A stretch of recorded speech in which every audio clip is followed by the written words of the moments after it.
See you later.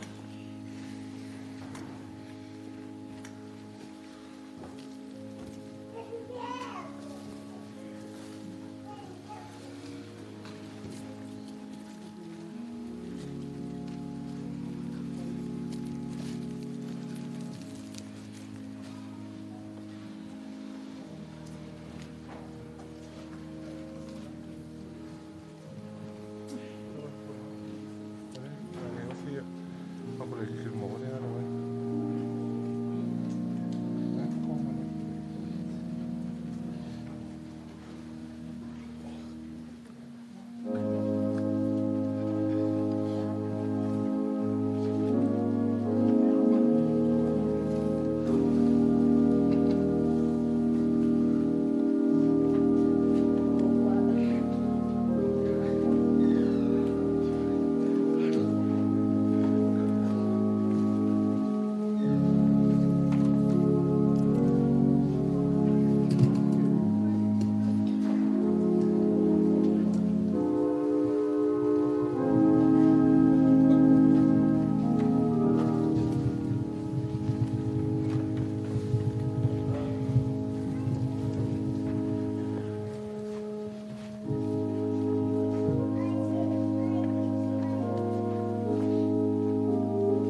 le suafa man malolo tato wali o Yesu Kiriso.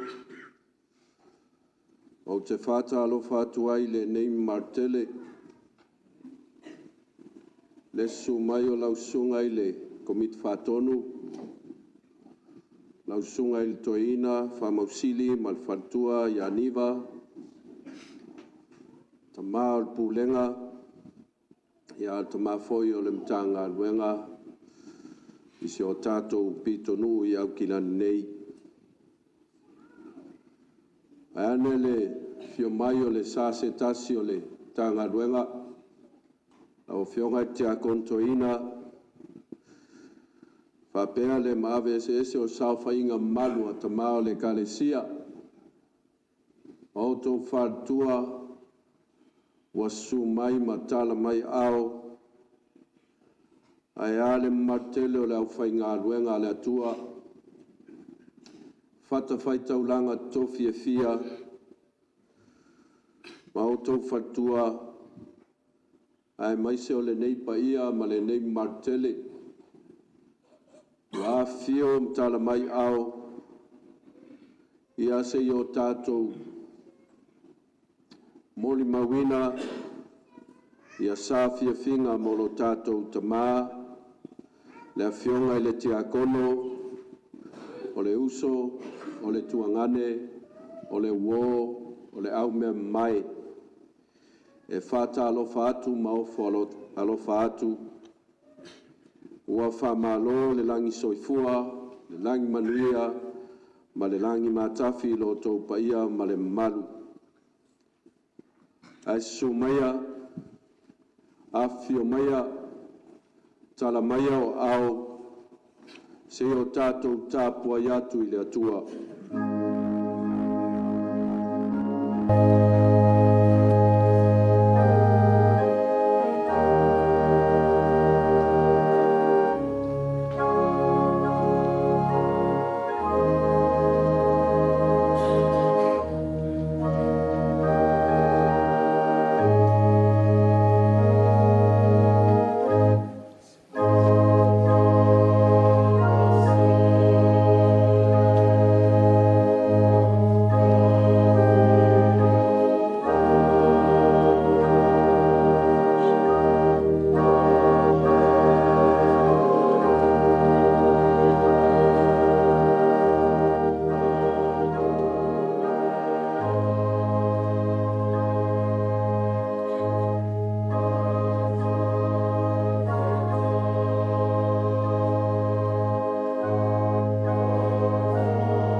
Ualotu ia Pilato, ua whanoi atu ai le tino Yesu.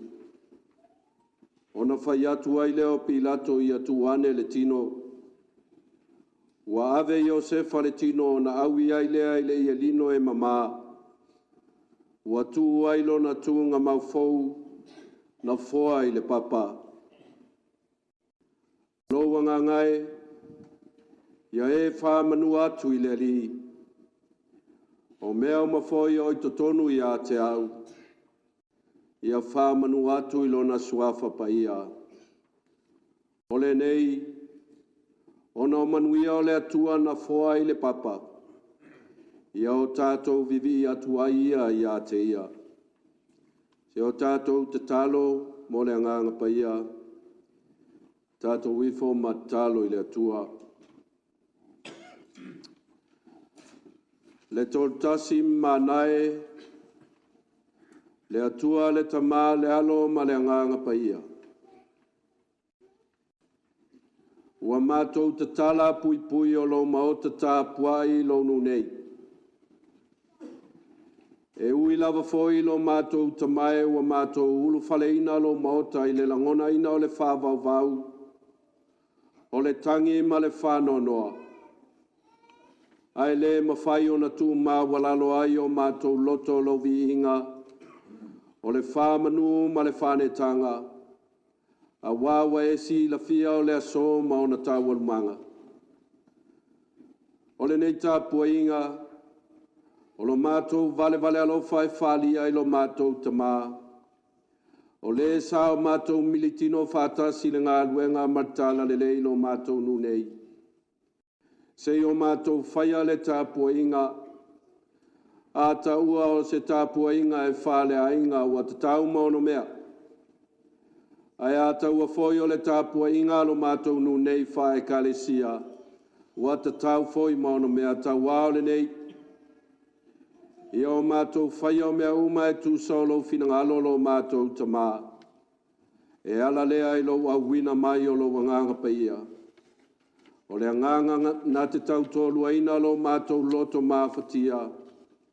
O lo mātou ngau ngau I malele atotoa. Ina ia whaia le nei tāpua inga e tū solo finangalo. Ai vi ai oi to tono lo mātou puapua ngā. Ono Yesu lo mātou wali wa te talo atu ai nei lava. Amene. Tātou vi atu le atua I lona viinga se lau fast food martolu. Se lau fast food martolu viinga o le atua.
nau a siasi mai nei, mai Wellington ia ona matou a o ngā salea ia o ila ua ia o le a whaimsui o le ainga e whaitawina fionga paia le atua nei a fiafi.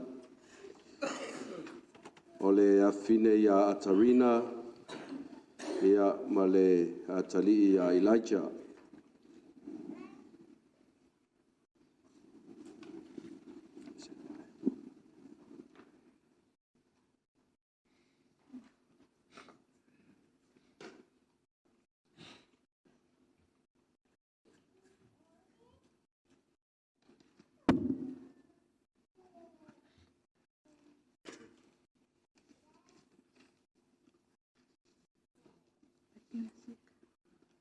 O le whaitauina o le awhionga paia a le atua. Tusi whaitau, ki ngese mata upu luise ful mai 5, a mata o na whaitau mai le whaiupu e fitu, e whaangata mai le whaiupu se ful tas. Whafonga mai o le a o whaitauina, o whiungo paia a lo tātou atua. O tau sanga fo'i nei o le o lango Abraamu, sa olai o ia, e se lau mai le fitu ngā fulu mai le 5 o ana tausanga ia. Ua tō fo'i le manawa Abraamu, ua oti o ia. O matua tō ina, o tangata o matua lava. Ua tutulu i lona ola, ua whaatasi ina atu fo'i o ia i lona nu. O ana tali i fo'i o isa ako ma isa maeli, nā la tanu ia te ia i le ana o makapenu. I le whanua o e forona le atalii o so aro. O lo sa he ti i luma marere. Lo o le whanua sa whaatauina e Abraamu i le whawanga a heti. Nā tanu i lea mea o Abraamu malana a wā o Sara. O a mawai le oti o Abraamu o na whamanu ia mai lea e le atua no na atalii o Isaako. Sa mawhoi Isaako e latane i beri la aroi.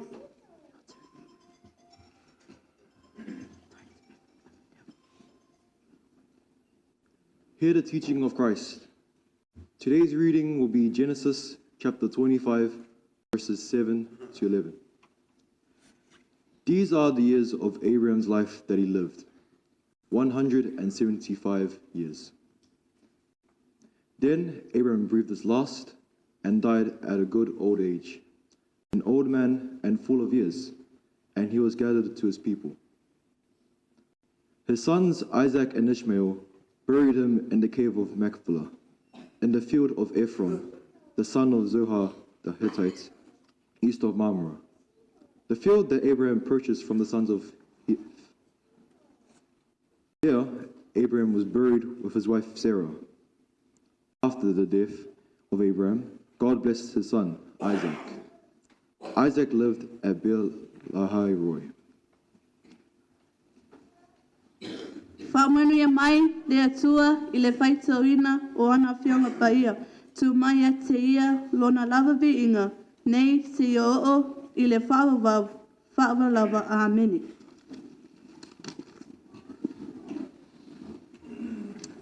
Mo le atu le whaafitai, Tarina ma Elijah, mo le whongaina o a whionga paia alo tātou atua. Ai ole awanoa nei, ia tūlanga masani lava, ia mo a tātou mori mau. Ai sila ane le whaasolonga o le whaatūlanga ina o tātou mori mau o lo iai Port Kalame. Ina ia tātou whanga solo le iai, nei te iwa whiawa veoso nisi o le malu nei, ia o lo whaasolo mai a inga, whaasolo solo mai lava, se ia o mai ai tātou le kalesia, ia o wo foi pa anga ma o mea mai, ia ma le whautuanga masani, pa moli mau ia Ualotu, moli mau le a whionga te akono, o te whaalongo atu loa walua upola moni mau a mata o na se e ane ia o el moni mau. O na e malia lea wa utulia o ilalo. ne I vela ai le whala, ai ma te leo fia whalongolongo ia te oe sei tulou, o lea ma te fia whalongolongo I lo tātou tamā, ma le mea mun. O ai uma e fia mori mau, a o te tonu o le mauta nei, mori mau uma. Ai awane Yesu wha moe moe o lea te I e fia os whalava sa mori mau le asfaraile. Ia wai pu TV la mori mau ai le whaia I lunga I. Wha mole mole o le awa noa nei. Ia moi lato uma e fia mori mau I le soifua o lo tātou tamā. Ia I lo wavatele ma lo whalo alo e tawai.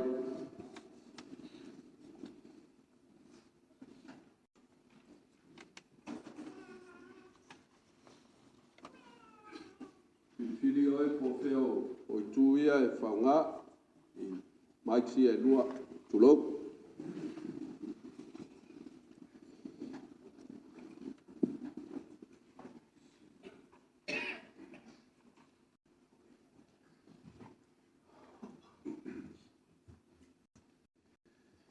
Ja. Talofa. Yo lo swafa o. Ja. Ja, yo lo ingo Sevelin. O lo tamao Ualotu Seve. Ia se faisina tala pupu I le mamafutanga male tama. E wave lava e sawa il upo le toina e short and sweet. Ai fasili so te tangata e masani male toina.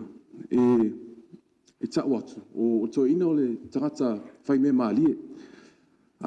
E fia lava e whaiana tala maalie. Ia e iai winga le leima winga tau lele lei ale toina. Ia o aso la o mātou like titi. E alu ale toina mana wo ma ka whao le weekend. Ia e saua o level po. Ia tinganga le level po. Ai whangwa ma ua masia uso like titi lea. E whang lang mea ai le microwave. Ia o le mea lava lea o lo mau I lo mawhau awa o weekend uma lava. Ia au ta whawhau I Australia. E loe le toina. E tausi leia ua e auntie ma uncle. Ia ma au mai tupe e whai ma pocket money o le holiday. Ia au toi fo I mai New Zealand. E nofo le toina le whata vale. Ma whaatalitali ate au. Ia ma whaalava mai le lima e watu se tupe. Ia o winga lea o toina. Ia o le lasi vai aso muli muli a toina. Ti ngao na mai ai o toi ti ngā ina foi. Ai mau pea lana atu tupe. Ia. So pea na o winga le o lau atu ai se saulo uso le e share ia langa experience male toi ina. For time mo le avno.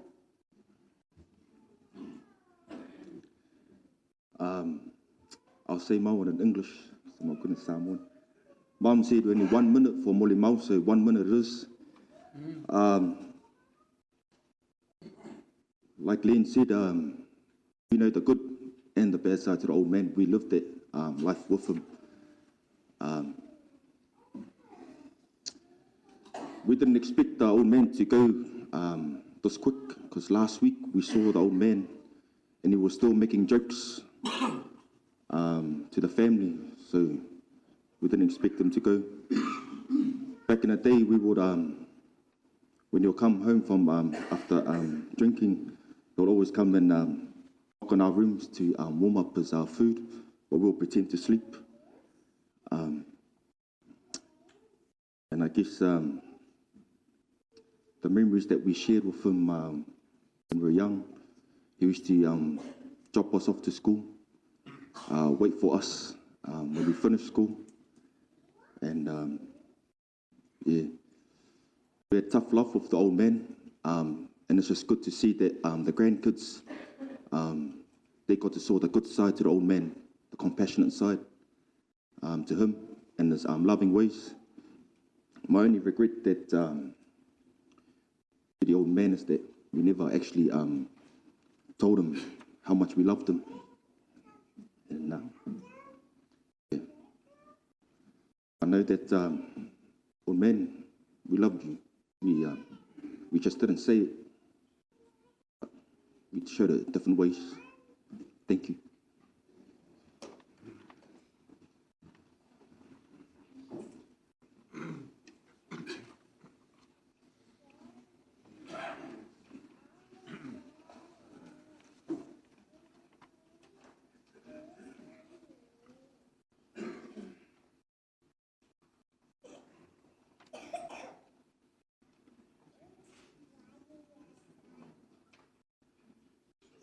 Molile aftai sunga ta mole abanoa atalo fatu le paia malbole kalesia ai ngangalua mese uoma e masani tu fatasi mole seuninga fai ultama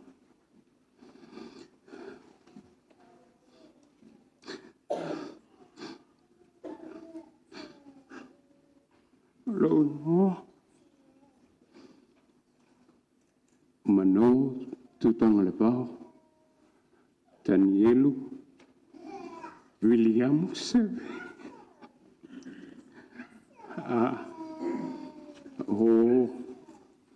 wa ole matua fanau to ina tu si maya o fanau fire to ina wa ole matua ma usama to fa fine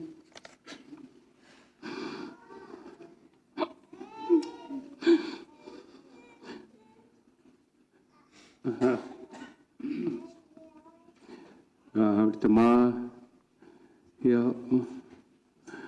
tu sia mai amato wo sepuluh tolu tu sanga ya lewo wo 50 ona tu sanga ya ale tu sia mako tu ina ya leo mese pembetanang apa yo ya namun mau uso yale melene ai foi le foi wingol to ina wa telo wala silfia ele kalesia yo se tamai to sia mai la mato laiti yo mai la nei taimi wa mabayon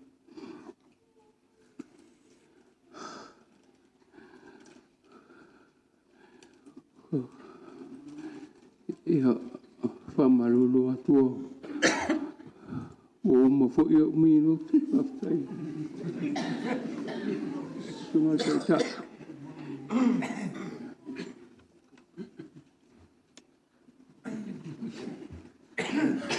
aftai telam mole vanoa aftai sunga papengainga o tai ai mai se fo ile le pa ia le malu tato pa pasonga le nei tula ia lagona lava le fia vatusina minute foi e vatule oli man fa aftai le tua ona o tamaya Ualotu Amelika Seve o ia lea sama pa ia ina o mai mato mai sa moa lea imomoni ai ni fa aftai mai vi inga le tua ona olona no fa valus fulu tolon tausanga waloala no soifua a Ualotu o samanga alofa ina nala na alofa sama sani o te mai a uli fa nga so le pa wa pa e o mea o nga ina ma misa na ia ai o le sia so te fai fa le ma misa e mana tua i pe le nei to ina o le nei fo to ina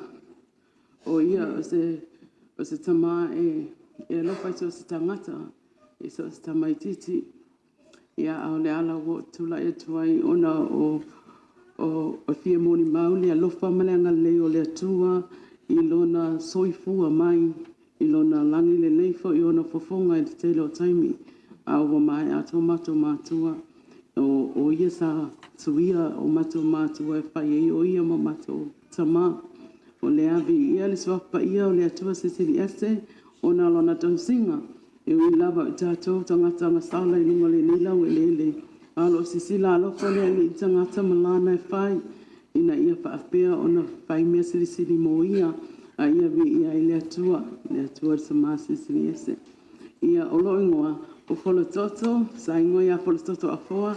A lea sa o ingoa ia folo toto seve ina ua valvo tau sanga ua atop tamai mue e Ualotu Viliamu mafuao seve o lea o le vienga sili ile atua lo tatu tama paftai tele mo le vanoa ia viele ali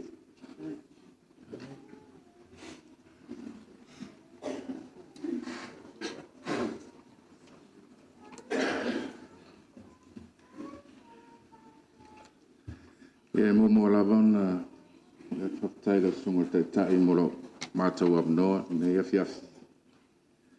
E whatalo whatfo i paia, mo lunga, maru se o tātou e kalesia, whapea tātou a inga, ma uo mai masani o tātou whatatu ne ia fiafi. O wale tātou sauninga, whale a inga. Ia o lo ingoa, o a foa, sa ili seve. O au o lesi atali i whai a le toina lea. Sa pole fitu pole pali o tausanga sa au sa li liwa ia au toina nei. O lewa fast food ma le balu o tausanga. O te manatua winga to ina nei yaso o tala titi. Lea ua paso atu foi nisi o uso la iti o. Lema se tasi foi o watali. E ita tele to inga lea pea ki so ul pawa. Pea o langa mea fai e nofo ma pai mātou i laso. Po ai e umi o maka TV. E aluala kaimi, ko inga. E kere maka TV, pera iso mea o ngai whainga.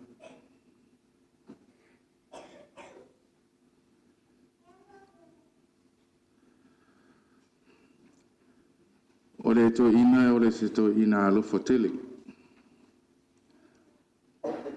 O kele o mangakua se mea whale kongur ko inga kau singa mai o.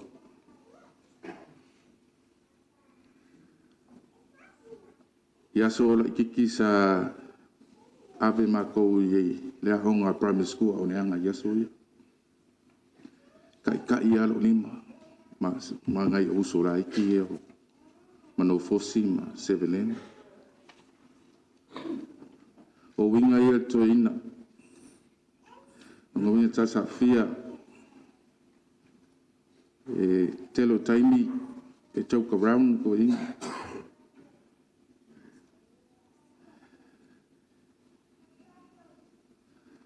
O le taimi sa o matai ai. O vaile to ina o whaaralo mai i lona atari. Mata u lava le ngō matai. Au te le masani ai.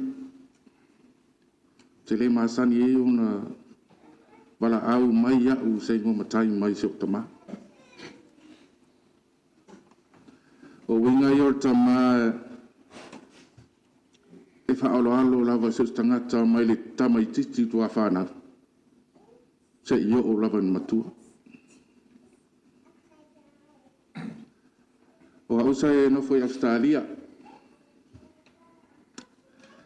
Sa maua lava noa nau walo i Australia us full lima o tausanga. Ia.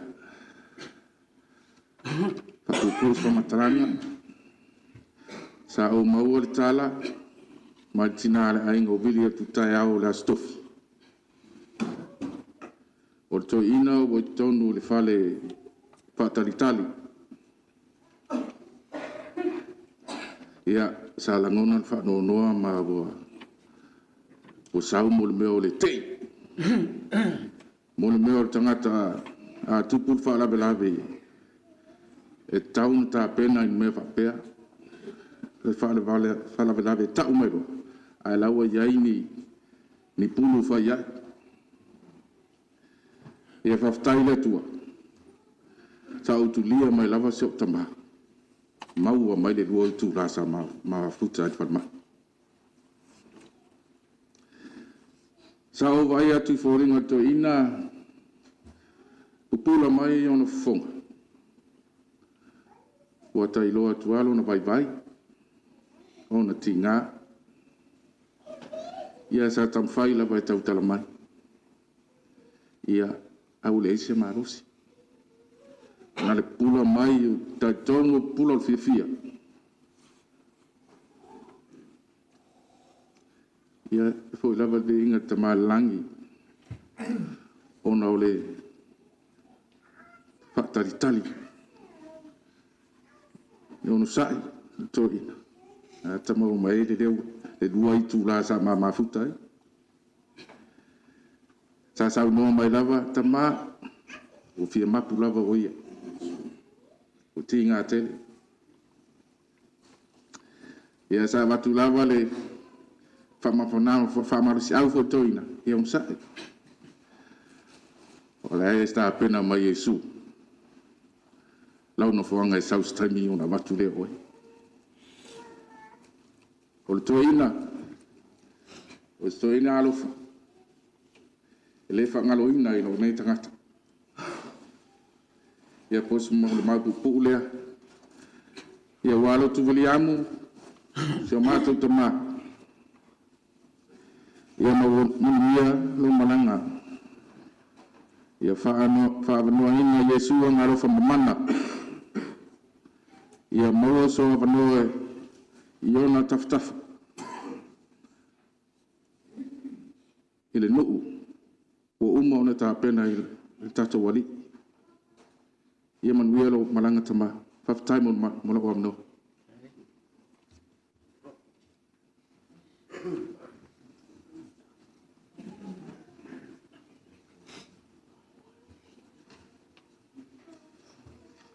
E leia tua. E mua ona ofa atulou le malmal pa ia o le tua. Ai mai se le pa ia o le tātou mafutanga e nei a whiawhi. Ai whaftai tai mo le wanoa. O au, o le tuangane o fuau, o mano a foa se tu la tu tanga le vau. O te maranga mai au se tāria. Sa o tau mwhai fo e turi mai de tama. E pangare. O le maua mai oia. O le abo sa uai. Se whai sing na u whamatalanga. Isi o tama. O toi fo i o se tāria. Ne tama. De nongonga fast food mon tupu tau sanga talu na mato mafuta mai sa moa. Se i o mai ne ia tulu. O te aia o se tamai file mu e loto alofa e anga malu e masani mai tangata uma le mato nu so se a inga e masani mai le ni tama o i tate loi se tangata e alofa ona fia mai e tangata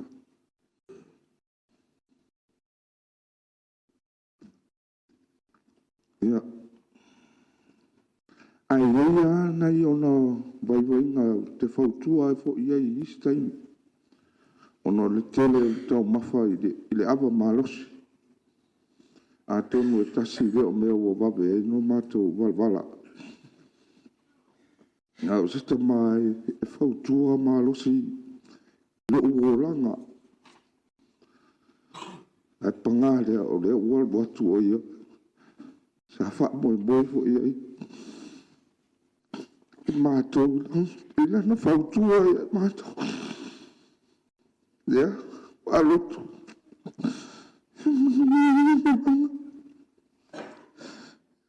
Lo whaanga moa. Ia, whaapitai mo le wanoa.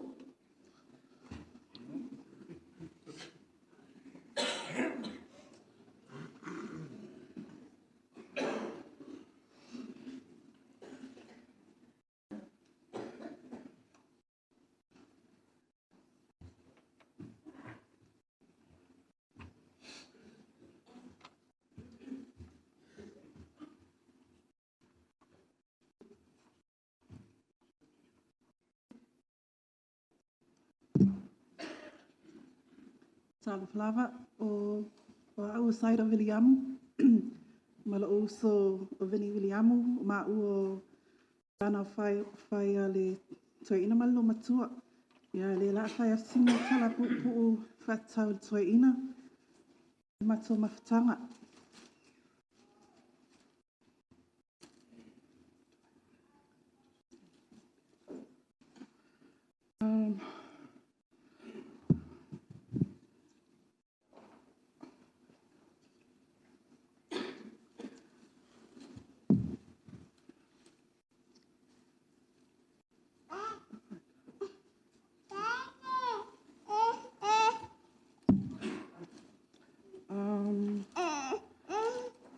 Le mama fatanga male toina ele ilelei. Ana le whanau lo o matua ele tuelelei le mafutanga. Ia, taluna whaamai mai o auna awea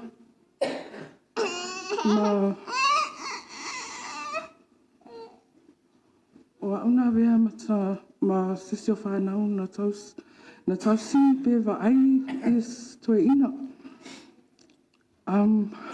Paula na whatuanga iai mātou, ia wa ai mātou whanau.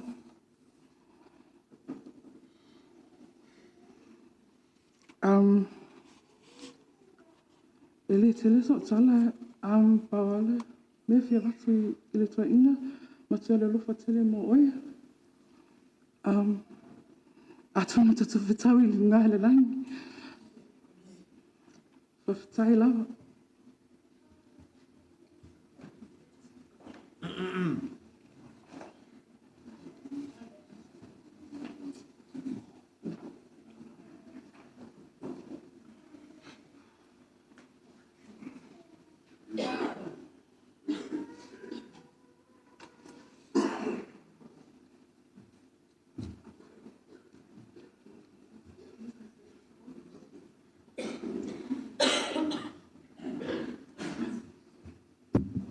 Tala whalawa, o lo ingoa o Atarin Seve, o au e matua le whanau, a whanau o Papa Viliamu Seve. My speech won't be long. Me and Papa were like very close, eh? He doesn't spoil me. He spoils the one at the back. So he always told me to look after him, and like when he sends money, he always told me don't use my brother's money. He always makes sure that I go to school and ko anga I le loku. That was his thing. He always says to me, ko anga I le loku and ko anga I le raongo. Even since he was at the hospital, he told my nana to call my mom. He wanted us to come to Auckland to see him. We were supposed to go on that Friday, but he passed away on that first day. Anyways, Manuela Malanga Papa, I love you, I'll never forget you. You'll always be in my heart. ono ngo, Iwangi Seve. Well, it's time for on to window. It is time for you stepping. Lotama. Was to Malay. If I turn around, if I may fight to Munea, my ustai matua, you may the only little faddy. So stay so sissy. Matua, Tatalaiti, with them to say. The only thing I regret that, I'll never say I love you. But I love you so much that I miss you. I miss you.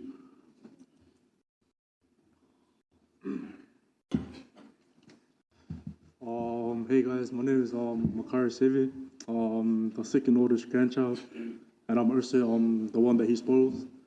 My papa was a great man. He used to buy me food. When Nana was about to give me a hiding, he always protects me.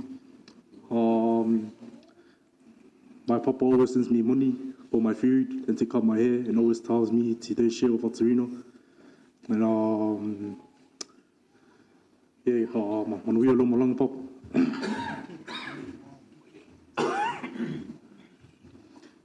After I love him, I'll never know. If I sing a talapupu, it's a ma. O Viliamu, it tell them what my winner. Viliamu stangata lufa. O Viliamu stangata osi ainga. O Viliamu stangata fai wo. Stangata fo ia lufa. O Viliamu stangata fai fa now. E pe fo ia lotu la iatu. E fai Viliamu, e fai a uma fa mana fino Viliamu. E pe ele se to loa so na tali. Le neta ma. E se le alofa. Au mato i le loe Wellington me se fa na. Le misi le Viliatu e asi au maltinaya fuau me na fa na. Viliamu. Faftai tele lo lofa. Faftai fuau mea uma. O mea na e fai mai ai. Le a fai. Manuele tapuai.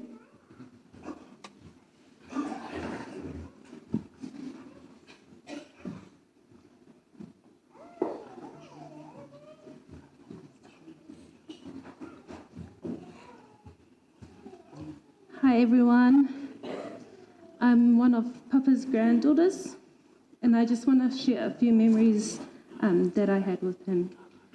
First, his numbers. He was so good at maths. From a young age, Papa would sit and do maths with me. He would say, "Fa povi, EFKS." And if I took too long to answer, he'd say, 4 cows, how many legs? And if I answered wrong, he'd say, kaya, too low. When Papa used to walk and pick me up from school, he'll make sure he held my hand the whole way home. And at the time, I was young and ma in front of my friends. But when I grew up, I wanted to hold his hand, and he didn't want to hold mine. But that's okay. Me ngā kupu pea whia aulelei. Lastly, his tough love, but never-ending love for all of us kids. When I called him and Nana last week, Monday, when he was in hospital, I was at work. I called him to see how he was doing. He spent the whole time on the phone making sure I was taking care of me and my family. But I felt leile kenge. But I lea wala e pisi. But I knew whenever he oked me, I knew it was always from a place of love and care. Papa, I wish we had more time with you. But in all things, it's always God's timing. Whaftai lava.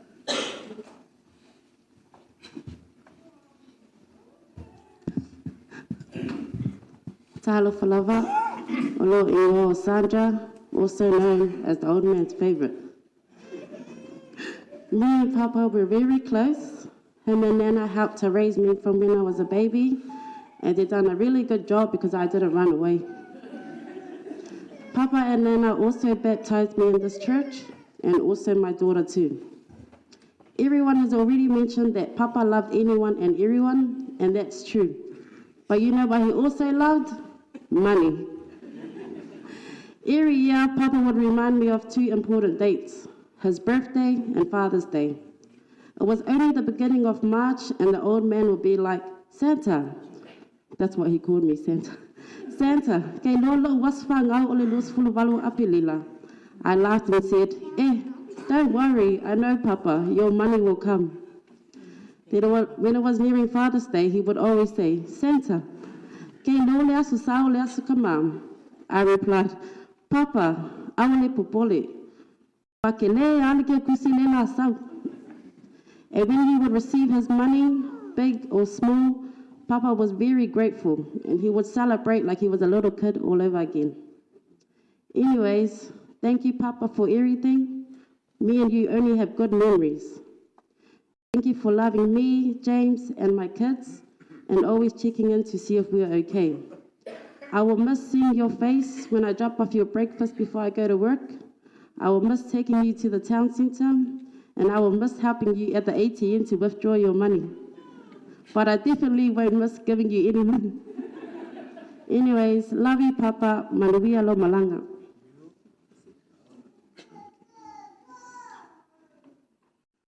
Yeah. Lela tana fa yatule fa now e usu se matau pese. Ole pese lea, e fia te lea ele matau papa. Ole a pese, na usu e papa e fa amoa ia matau au matau lai titi. Au nisi taimi, e wha unga a pese e wha iai longa whale e iku mo matau. Anyways, enjoy our song and please sing along if you know the words.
Finish off our morning meals, we would like to share a slideshow presentation.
Fly my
always too good there, Mama.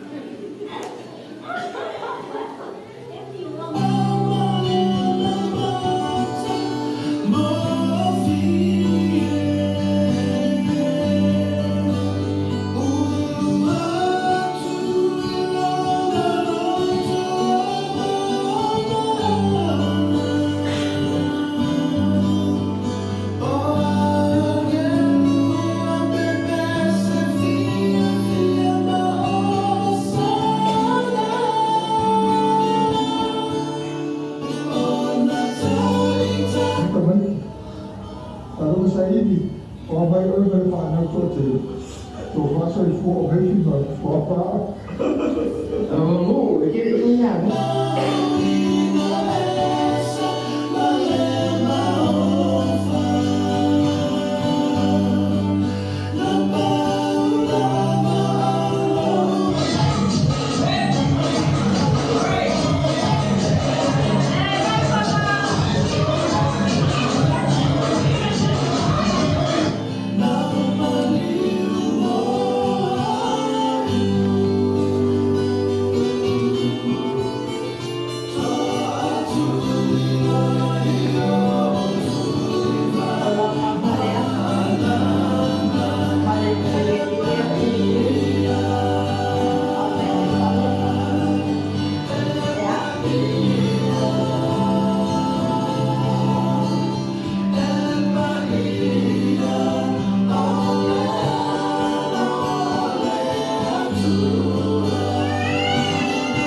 Mau kura yaku ilu waba mau faroar. Ai mo molava mau fakuro. Ipo ia ka fa malu le kua kama. O le kua le alo, o le kua le ngangsa. Wa o ia lava e ou le ola malusi umalava. O mawhai ai o kako li poi whakasi i ngei fiafi. A wale sa winga whaale ainga. I le kamā o ka oko mai ngei. Ia e o ke whakalu whaku. I le paia mamalu a o fia. A wale sunga i whawhengai ngai i onga kulanga whalupe. I sunga i whawhengainga ko inga i so se makanga luenga. Ia e kai ngange fo i o lupe whalele o kongo ringei e kālesia. Ma whafo aku ua mawhai o ngā kako whakasi ma mori mawinga ringei e fiafi. Ngō kurai e whai se mori mau. Mori mako kama ia Ualotu Amelika Viliamu Seve. Urangei kama ele mawhai o ngā whamakalainga. Ngā ruenga lelei ngā whai e ringei kama. O le kama olo i aise mea alofa le akua ia ke ia. Pe o ngā whaalongolongo i mui mau mawai aku. E fia i aika ngaka uma. Onga o le mea alofa le akua olo ia ke ia. O le alofa. O onga fōlinga kausa fia. O le ana le fia i aika ngaka. Ai le ngaka i ngā le ko whā ma le whauko kanga loko. I le vā whialo ai. Pei o winga ngā e wha ngalonga kā. Ia Ualotu. E le ngalo i ngō wala au le kua i ngai o mako makua. Ai maise si o mako kama. O rā ua lava e va lua. Ma Ualotu. Au wā wha lave whai o kongo a inga. Ai maise ako kongo le mako a inga. A mai le mako kama. E wha au e Ualotu le kausinga le a inga. Wā le vai whafo. Ma le vai whale. I wha lave ma me kukupu. O wala au la le akua le mako kama. Ua mako whaakama i ai o ia wa kai kongo le mako ai. Mako ki whaalongolongo i ai o afu fuanga uma. O ia wa vea makai. E mongi au whaamakai mako. Ai mako ke ava. Onga oanga ngā luenga lelei oro whai kongo le ainga. Kaula mua ia ke ia kausingo le ainga. E malanga solo kama.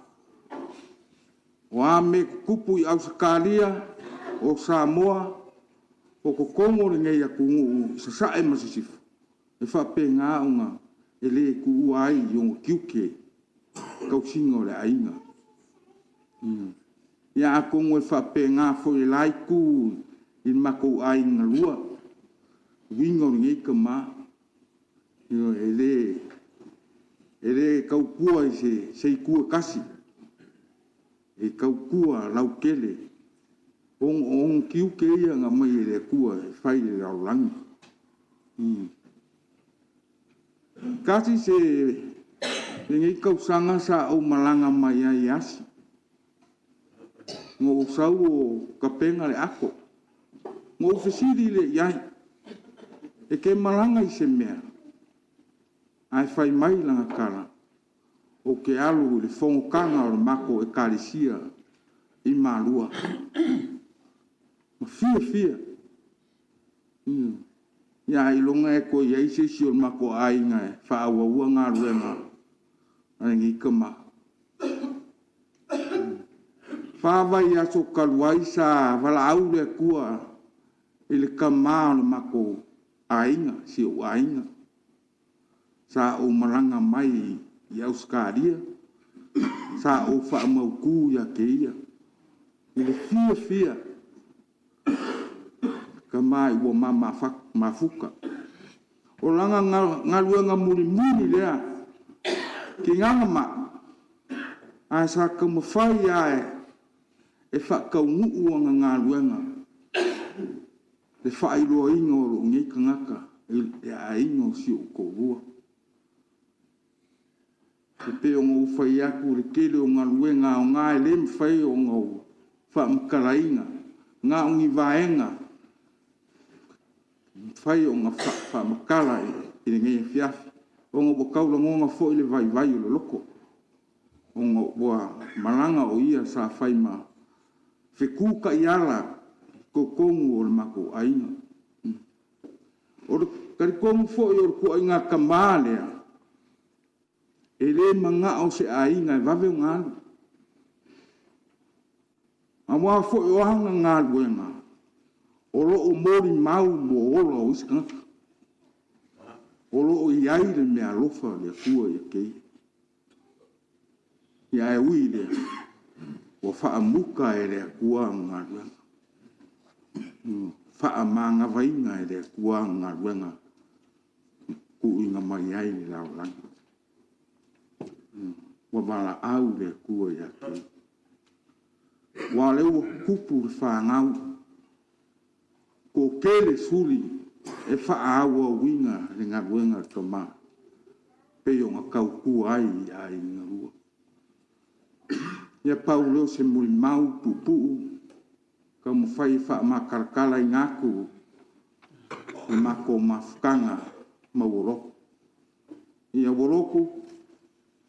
Ia iai se wha le kongu. O le aso se se o ka wā. Ka ko mafukanga.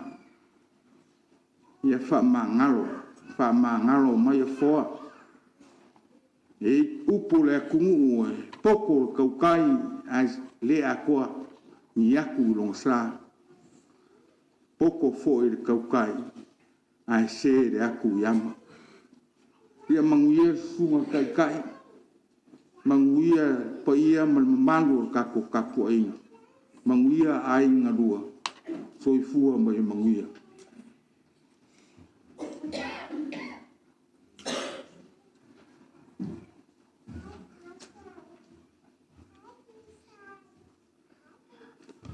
Se whaamon lava la sunga whawhiangai. Se iusu lava le pese le ai. E a mata I sina tala mo si o matou tama whaamon lava ia. O te ilo se pese o sira fia o ma whaamon mole ia. Tatou pe pese mai ai. Mo samonia I talo sanga sanonofo fata silene yolanga aoleni wavala awina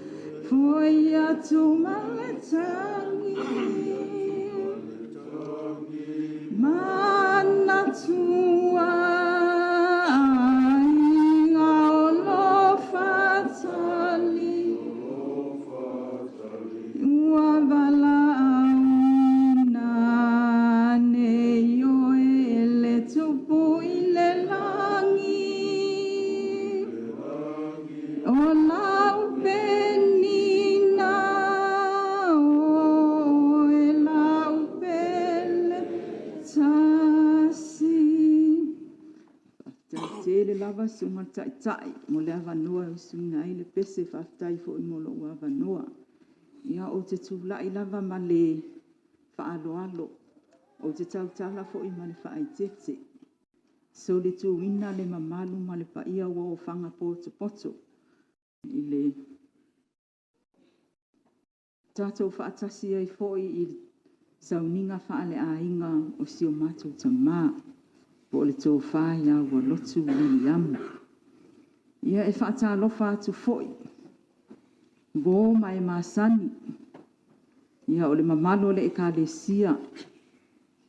Mai se foi le susu i sunga e whaafia ngainga mau latu whaletua. O a inga na lua. Ia e whaamalu lua tu foi. Whatu atau no unei al pau pau na usawa i mai Samoa. O usawa mai whangawhau, usau loa i nei i le mea o lo whai i le sauninga whaale a inga o sio mātou ta mā. Ia o lea ele i taunu umai le tuangani. Le mai loa i ai pe taunu umai pe ia o lea fo i ele upa au mai ta mā li o le mātou a inga. Inga o nisi o tuangia. Ia alewa musu mai sio mātou a inga mai whangawhau. O te sau se i whai atu se tala po upo o si o mātou ta mā i o le ala leo lo utula i atu. O Viliamu, ia o lona ingoa lea e sa wha ingoa ai o latou mātua o lea fo i o te te ilo wa ai atu ia Amelika. Ia o Ualotu, ia o lona ingoa matai lea i o si o mātou a inga i whangawhau. Ia o le tamā loa whangawhau. O Seve ai o manu. Ia na usu le awhawhine o le toi ina i ngoi a leota pentala ia vau.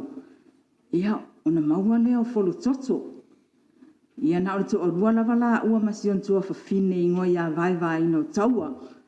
Ia o Ualotu la o folo toto la lea. Ma ata rina. Ia lea i ngoa ai le awhawhine o fosi. Ia o lo wingoa fo i lea. Ia o mātua ia o Ualotu Viliamu o Seve folo toto. Ia maata rina. Ia e toa tolu la tau. O le auso tama uma la tau toa tolu sa io la tau teiteine sa la tau maafuta. Ia a le whanau lava ia le tau ina malo matua toa tolu. E matua la si o mātou ta mā. O penitala. Ia lo na lua ia ile si uso ayo manu. E ngoia ayo manu. Ia e wii ia Viliamu. Le lopo le mea fo ilea lea la ina na whaalonga taha whaapea o na uia o le wii. Ia o na malanga mai lea na lua ilea ilo wau tupu wai. O na malanga mai lea o Ualotu Viliamu ma le tina ia fuao. Nei New Zealand. Ia sa ili manuia. Ma fo ili. Aile i maua ea nao fosi ma len. Ia malanga mai ai fo ilea ma Seve va ili ayo manu. Ia masiona ia fo ia inga e sa ili manuia i nei. Ia e tausi si o mātou ta mā. Ia mātou a inga i whangawhau. Ia o le tele la o mea whai si o mātou a inga. Ma whaalawe lawe whai. E wala au mai lava le toea ina i au Ualotu e alu atu e whai. A wai le lei tele no na fofonga. Le te iloa le sila fia e le ka le siam. E le lei alan tau tala i le anganu. Ia o nā luatu roa lea. A whai lava ai. E lua tolu whaalawe lawe so. Ia o le tolu fo i nā so le aluatua. A Ualotu Viliamu i Samoa. Ia e anga maalia ia i a mātou o whanau. A wae aluatu Ualotu. Ai uma se whaalawe lawe whai. Ia nā lo leo Ualotu whaasa o soona na nāsia singa i matou nu. A mata mai ai le sipito e taua i le sipito. Ia tulou al manu pa ia o le. A whai lava ai e tāle whai ngā lotu pongi ai Ualotu ina. E pese ai fo ia ma le lotu a Ualotu Viliamu nai le a inga ngā matou nu. Ia a whai fo i lava ua o le taimi o tau mawhitanga le po. Ia e tau mawhai fo i Ualotu ina ai. I le a inga ngā matou nu. Ia ma tongi ane a ia ma na whangu vai lima i ngā. Ia tele lao po. E fika e Ualotu Viliamu. Se i moe ia le toe ina le matou ta mā. Ia ona whatu ato le tolo atura ia le atu lau. Le manu pa ia le atu. A wao le taimi ai no ai le toi ina o le alu atu ona ia o te ngia fo i leo stoi ina po le alawa le matua stoi ina. I o te ai le toi ina mawhai iai i le pia. Ia ai whawhetai le alofo le li i nei tausanga i te leo fo wa i mo ia. A wai ta te ola mai lava ta ita. Ia pe o le mausa lava leo le toi ina o le pia. Ia e o fo i lai tupulanga al matou nu. E fia mai a Ualotu Viliamu pe o Ualotu e whataua ai longa o iloa e si lo matua o fuao le lope o le lafo atutu pe e whai whalo lave ai alu Ualotu wha ainu ai ia tupulanga al matou nu. A mata mai ai le spito e tau le spito. Ona winga ia e fia ia le ia foine ia tupulanga al matou nu. E o foi lai nai whawhine manai mau paolo atu e le tai ia kea iei Ualotu Viliamu. Pe whaapea o le whawhine mau paolo po ai e alu whaasoro atoa wawa maasani e alu matou nuu i ona winga ia. Winga maa lie, winga e le kea e osi a inga. Wow, tilo mai nei i video ia e sa whaadia tulu mai i. Ia o taulanguna lava le loto vai au a. Wa toe lava o ia le tangata matua o le matou a inga. Lea fo isa luatu pe lava o le tausanga tuitua le na luatu ia sa matou whai le iai. Ea pe ea luia whai se rua tala ma le tina ia fuau. Ai e fo i mai e te sau tatou a inga. Ma le ai si o matou tama. A o e lea o matou manana o matou whaatama atu i mai sau e tau si tatou a inga o le inisi. A olana tala. O te fia sau.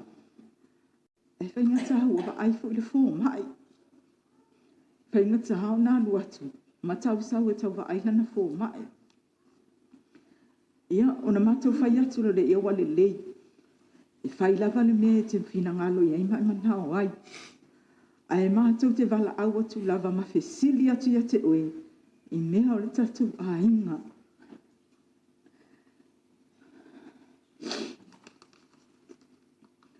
Ole nei toe ina. Sa o malanga mai foi. Nei New Zealand ia awa onga. Sau lama o nofo il ai ngolo tina. O te nofo il ai ngolo tina. A o le tamaya Ualotu. Ma le tina ia fuau. La ua fo ia sa tu malo si atu le whainga o la ua onga whaatai lava fuau. E lo te la longa mai e, lo te la ngona mai Ualotu au tala.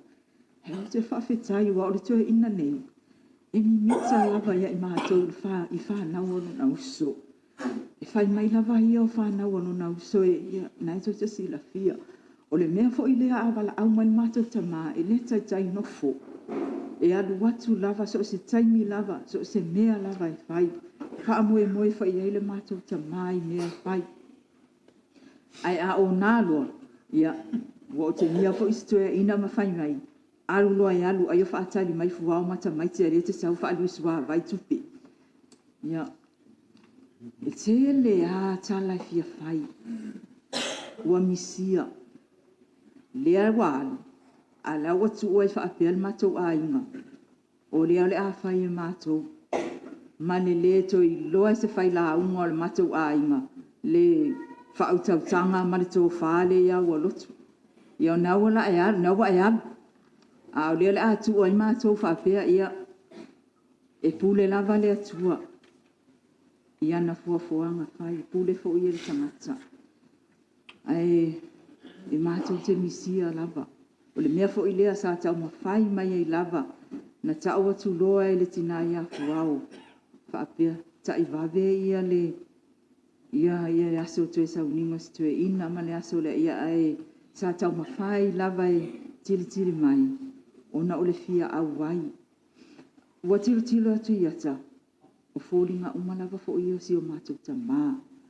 E paulava le mea ese ai. O le mātou tamā i le se tangata tautala. E nofo a o Ualotu. Ia, na te whaia uma polo kalame umau. Le matou a inga man matou nuu atoa. Ia, sa whaapea foi. Ai a ruatu e ta oto i sa moa i le mea o lai ta o oto ai o na uso. mau matou mātua mātutua nei to I ina. Ia ai ui lea. Ia e pule lava le tina ia fuau. Pule lava fuau ia Ualotu. Ia male mea o lewa ta oto ai nei. Ia e a tonu foi. O le a vea lona ta oto I nei. Ia ma mea o le a whaawawai pea le matou mafutanga mal tina ia fuau mal whanau. A wai mo I lava I mea e whai sa moa e alu atu lava na o ia. Ia e nofo fuau I ta maiti. Ia matau mawhaisi o la a inga. Ia whawhetai le whanau. Whawhetai le tau walolofa.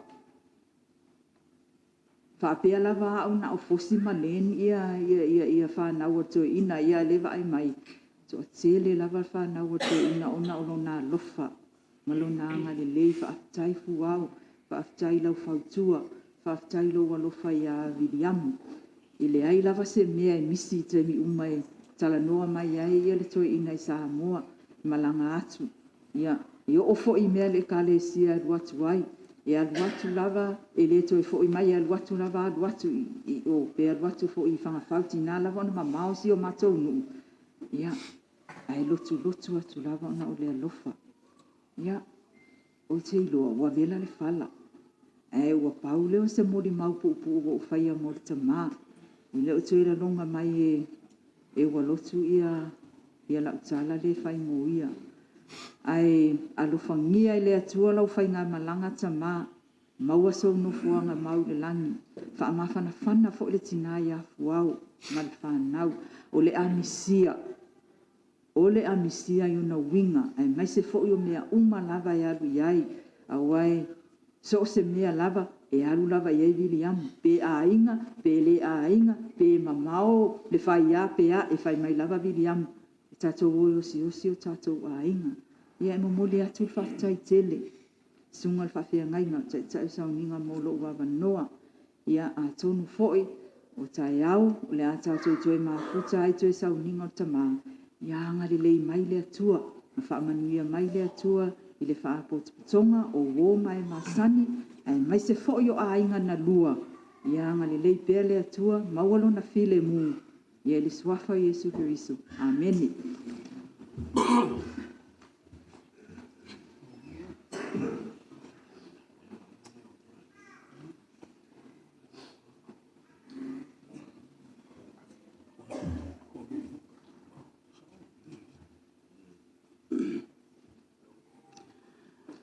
Fatalo fatu. Tai o sauninga. Asunga whawhenanga. Pele manga. Talo fatu le toina whaatonu ma le whaletua. Mātua o le nei matawa luenga. Whapea fo I le whatalo fatu I le tiakono toina. Loa whiunga le tiakono toina whawhetai awai mai. Ia, ma ave ese o le au whenga luenga. Ia, ma whaletua. Ua whaaloalo mai o tuangani. Ia te au. O te sau e whai atu se moli mau. O Viliamu. Ia o si. To ina ne. O maliwa e si ase avala uale ingo makai o le mātou ai. O Viliamu. E taua e mātou. Mātou mātua. Sa vai ama wala. O le mātou mātua lea. O Viliamu. Na o atu Viliamu I lo mātou a ingo matua. O le tausanga I fitu wha. Tasiva fitu wha. O whaiwhi au mātua I sala I lua. Ia pe na sila fio whangawhau I tonu ale. Pulenga ne I sala I lua. Ia no whanonga o whai le tala lo tina. Nai o te ia. E sele momomo lo lofa ia o mātua oti.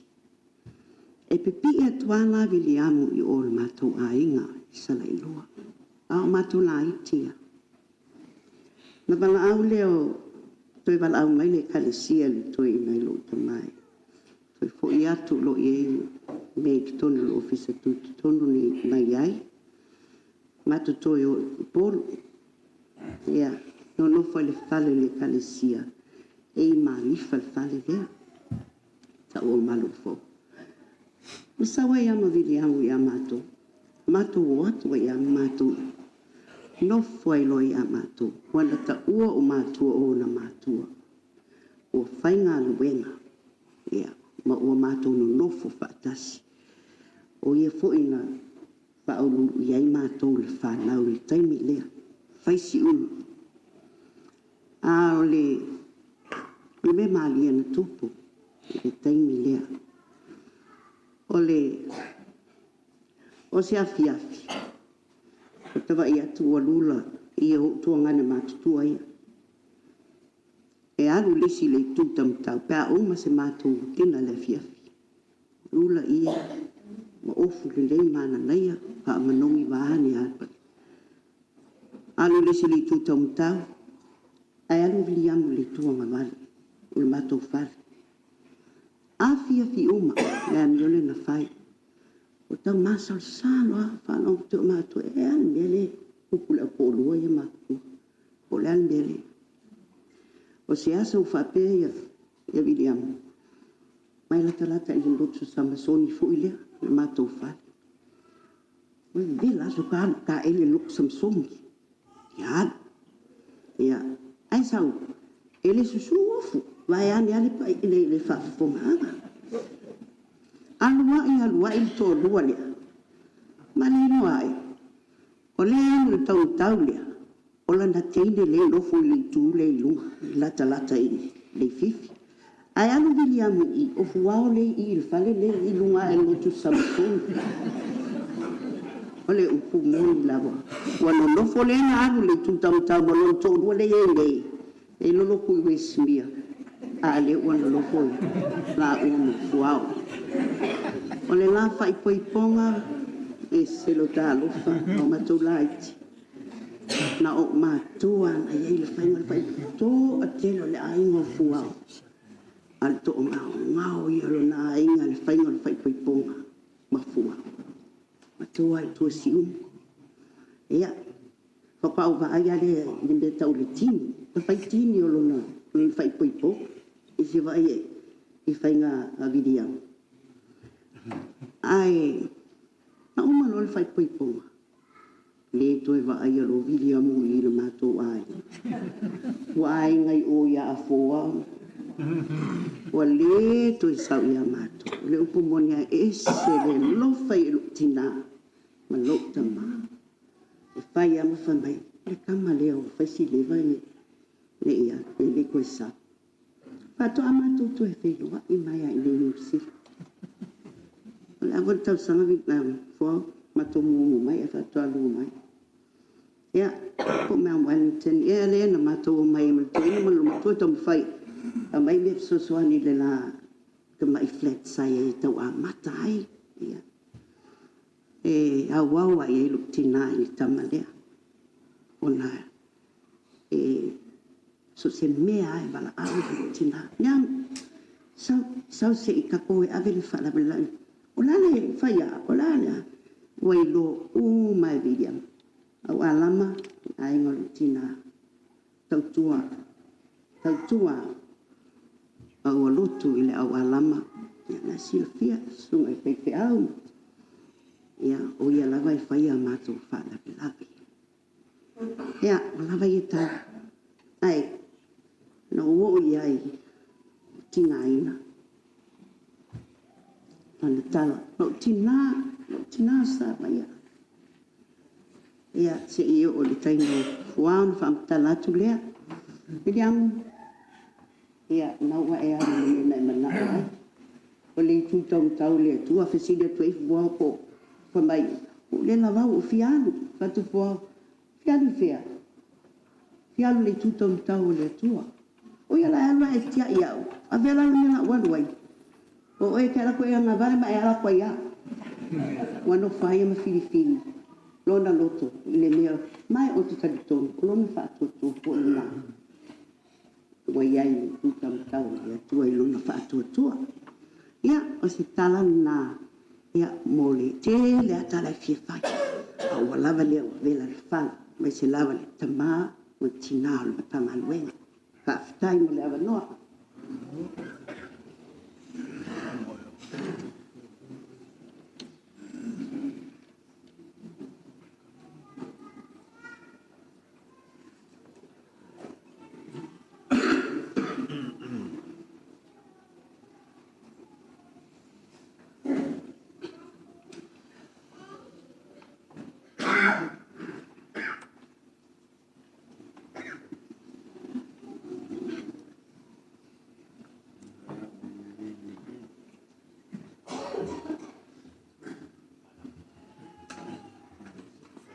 Fatalo fatu lau sunga le.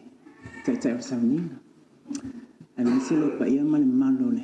Au fia nea fiaf. O te tula e tulava male. Le ava male mi ngau tele. Nane i tu fisili le au fia po ailo tangata. Wa o nei. O le stasi o atali i o le.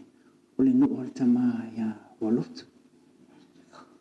O te le o vaai atu inisi o le matou nuu. Ia atono le lava mai fo ia. Iau solo tamana ia uncles mai o aunties matua. E anga tono ai le tato a fiafi. E fingal maari lie. La fai atu sina tala pupu e fai se muli ma. O se tasi o atali ia a Ualotu. I o tau whaafonga ni muli mawala. Tau whina ia Tarina. O whanga whau ia si matou nuu. E fai si mamau a tōna tu fesili nisi po o wheme tu e whangawhau. Ia o whangawhau. A tōna tu te manatua ia le tala le malie ma le lau mei. Ia o ste matou ta mai nuu le nā te ua e tu fesili po o whea ia. Whangawhau i sa lenga i savai. O le nuu foi lea e a fio aia. Tui maunga pō ma le lātou ainga sa tui maunga. E a fio ai fo i halo li mai ava. Ia seve ma whanga. Ala la tae le whale wha o sa soa ma sa sauma. O le whale wha la lea. E iaia le whetalainga ia Ualotu. O Ualotu te manatua i lo tutupu ai. O si tasi o tu la whale po o tu la toa o le matou nuu. O lo utama, o lo naingo, lua i whiata. Te le lope manatua le whaletua ia fuhau. Ia manisi o tama matina mātutua. Ua malo lo si o tama, amu ia Ualotu. Walusu mono tupo si o tama na malo lo fitas. O lo tina o lo soifua pea ua walusu fito na tausanga. Ai, o Ualotu. Stasi lo tu la fale e fai fa atau lava malo tama e o lua i whiata. O te mana tua i lava la Ualotu. I a foi. I whelo inga i tonu matou nuu i e spa lava malo tama. E sa ili po ai a foi. E la unga. Nao te mana tua ia le whitalainga i a Ualotu. Ia peona moli mau ia le whanau. Ia manisi o le whaapotopotonga nei. O se tangata e mahalio na uinga. Ma o se tangata e ata mai.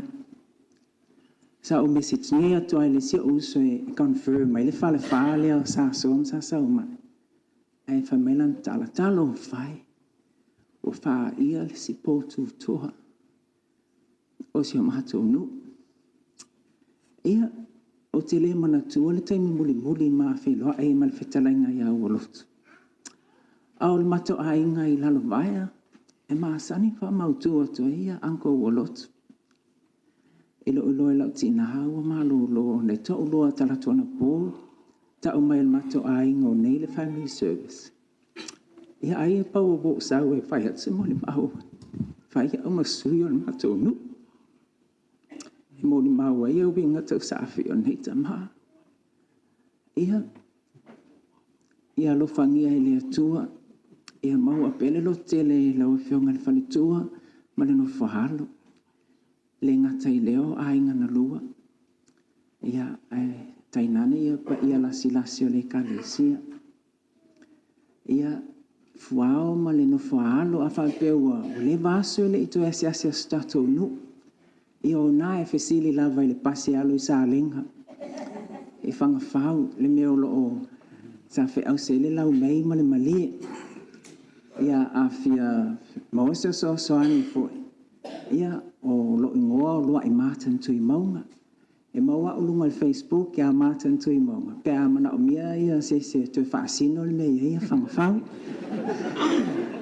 ai o ai fo ale masina fo e o musa ele ma tu falsa le kale le fa casa fo i fangafau pe lo se avono le e mala au atu ai mali fa alo tato tu e ma futa e fo ma tu e sia atu ai le fale tua ia ma no fo ale ele fio anga ia male ai nga fo il fitalainga ia Ualotu io se mo mau pu le fa tai tene la fio i la sunga tai tai me se ele malu mo le amano fa tai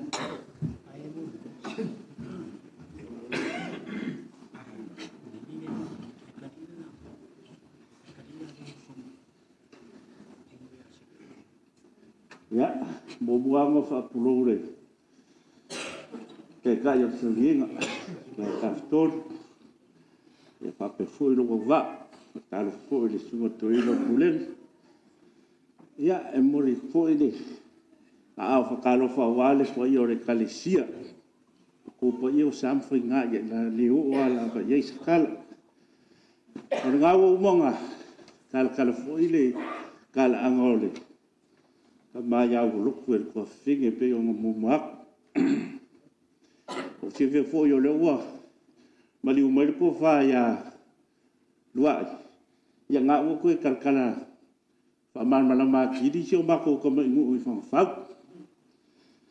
ya o le la lo ku la o ma ka nga mo lo ku nge New Zealand o se o ka mai o lo na mama langa i le lua fes ful ma le val no vala o mcho kama ma ki wa ko o le la faia sa fa fo le ai ya nga mama langa i le ma le ko faia o lo ma fo mai lo wa o ma le fa mo me la ai ya le sa ka wa ya fo le fa alo fo ia wo loku ia ke ia no suafa fa suafa ia fa penga fo ila le ulang o ia ngo ma fo i mai ke fo ila fa long o ke wa valvala au aku ma fa pe aki a seve ia e le mele ke fie kala ngoa i lo fioma ia o ke fo ila la fa long langa ke fa alo la ia ya ole puso se kama ya wala ku mau fa ye ya wolo e mali a wale ko e vara a u maya o seve ala wa ulo ngo masang yo la se me fi ngalo ya pala a mai ngo saula ye sakku ya le ai kal ngo mer ko inga a we ke fa penga a wo lo mer kai mi wa fa e fo ile so fa ai ke o ya e lo kau si le ma fo yo so fa ai nga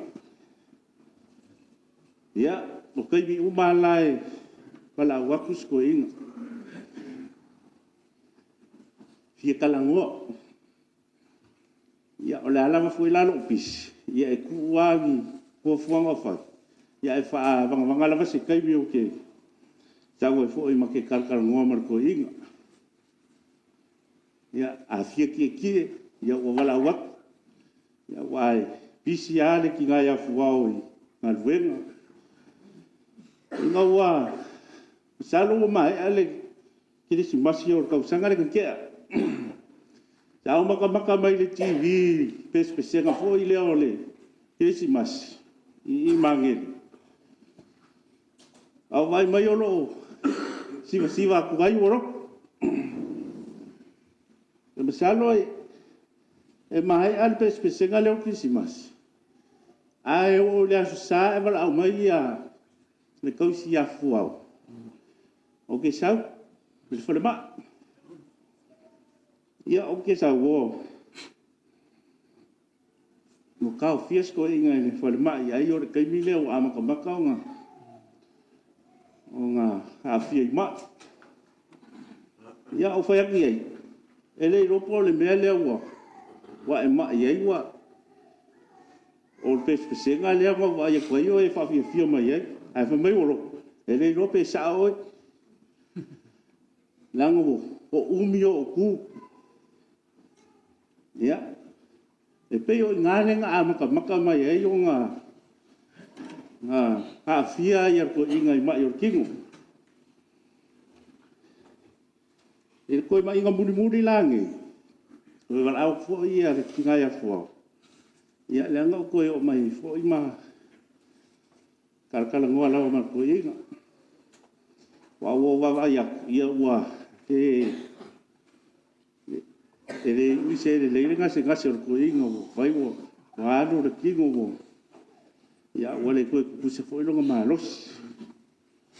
Ia sa karakala ngoa mai kingai a fo. O ki kala ngoa i koe inga. A wao le ngei koe inga. Ia, ke ufu fuku la wā o sa e ki ngai a fuwa. E le kala ngoa le le i a fuwa. E kala ngoa le le i longa a inga ma ngā goma. Ai a au o loa inga kala ngoa i a fuwa. E pe kala ngoa i kala koe inga i a fuwa. Le alaga se kama i kala lava sino mokua e kala ngoa koe e koe inga. Ia ai oso kū lava ma. E whape ngā ngā winga. Ai,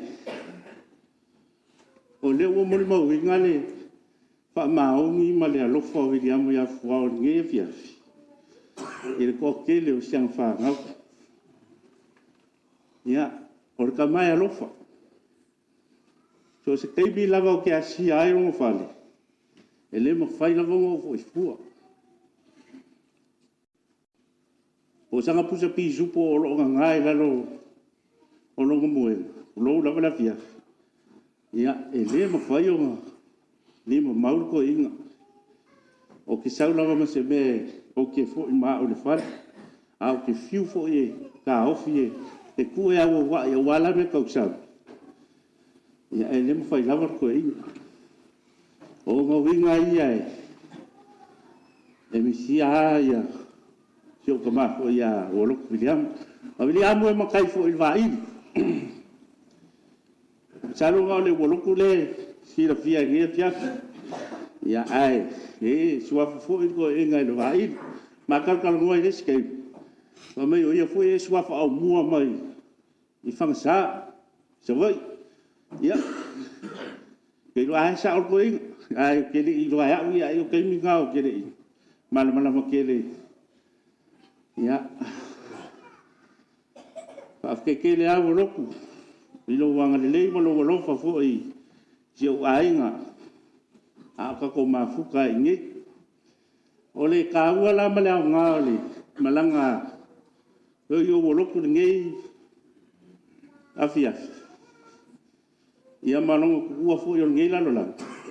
Ia mawhai o so ka ia kuai. I isi mako wahinga ia e ngei. Awanga o ia lava e whai o le ahinga o long kinga. A o le ahinga fo i o long kama. Ia e so kai ma Viliamu. Ia o ka ua lao lang malanga. Ia o leo o mako so kai ai fo i Malaysia ku o le mako ahinga. Ia e whaamalie fo i pai o le kalesia le sungan whawhengainga. Mai se o le pai lasi o le kalesia. I o kulanga si esi. O kakan nge o porko whai au o loko. Ia e au ngā winga maalie pe o ngā mon winga. Ia ai a kongu fōi. Ngā sopo fōi sanga whamakalanga e. Kaimi o mafuka fōi ma le kalesia. Ai mai se o kūrenga. Ia e aso suaku marui puenga. Ia aru ia Viliamu ma. Songa whale kongu. Ma ngalo fōi sanga. Au o nganga fōi e le kau. O kongo le kalesia. Ai mai se o le ainga. Pakai kele lau fuau e lau kausinga. Si o mako o kama. Ki rima mawhalo a venga. E whai o le ngaruenga. Ia a o lo kiri a rodu mai fōi. Po o le leisanga mea kausami. Ia ai po o ako kome uma. ke le whakamala lava peke whakau mualo. Ia awale rua ma kanga mani kau singa o sio mako kama. Ia alo whale li e changa. Whamanguia pe ia te oi mauolo malos. Ia ai pule oi pe koe fufua ia rola whanua. Ia awale o kuan malo kamalai. Ia le ai mauolo malos. Ai whaaf kei kele lava mo mea uma whaaf kei kai o sa winga mo lava ngoa. Manguia pa ia poko le awhia. O ngo Yesu. Amen.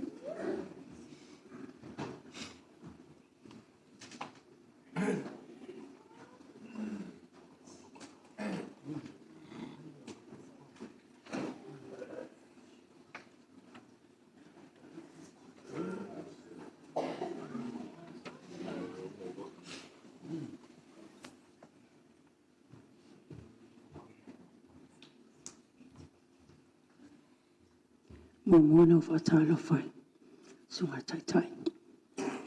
Whapere me malu au au na maulata wharitua.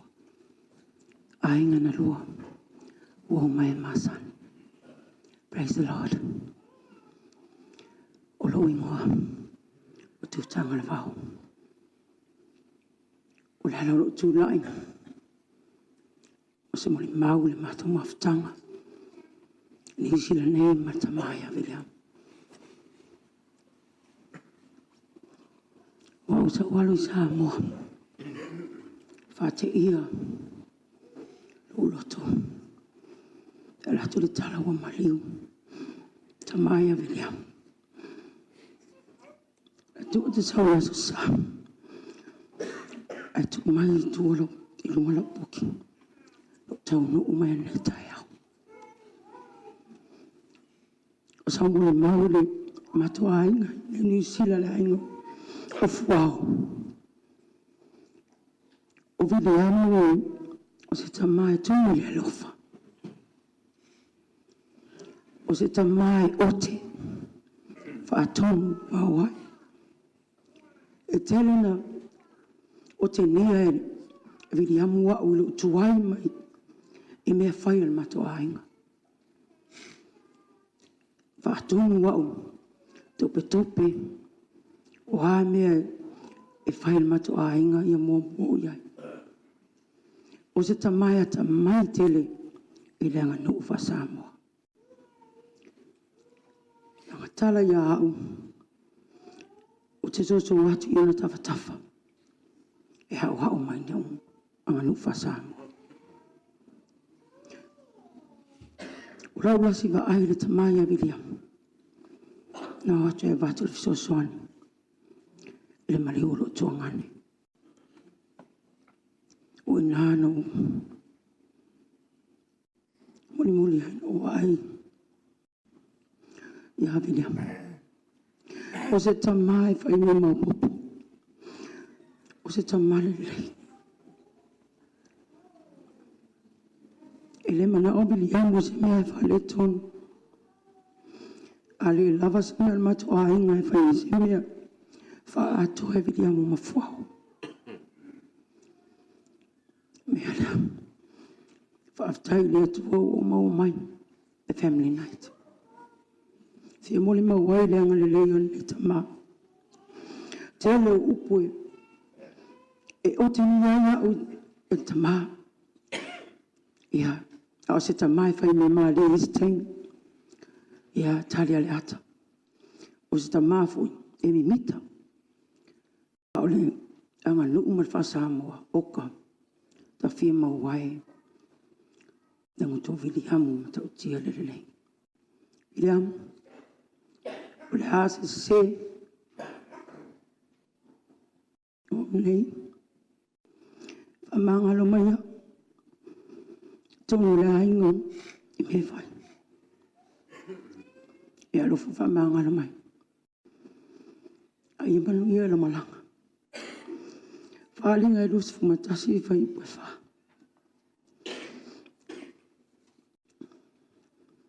Solo ia sea le atua, roi mata umau I lato. E le aise toi oti. E le aise toi whanoa noa. pe tangi. E lei fo'i se e toi poponga. Ai, wa maua, mea uma I momo atu. Viliamu, manuia le atua lau whainga malanga. E alofa le atua, ma also want to apologize. I nunga hale mea lo whaatali mai. Yesu, o se mani maulea ma whaaloalo, ma le uwawa. I lo mai atu o tau, nei a fiapi. E so pelo Yesu. Amen.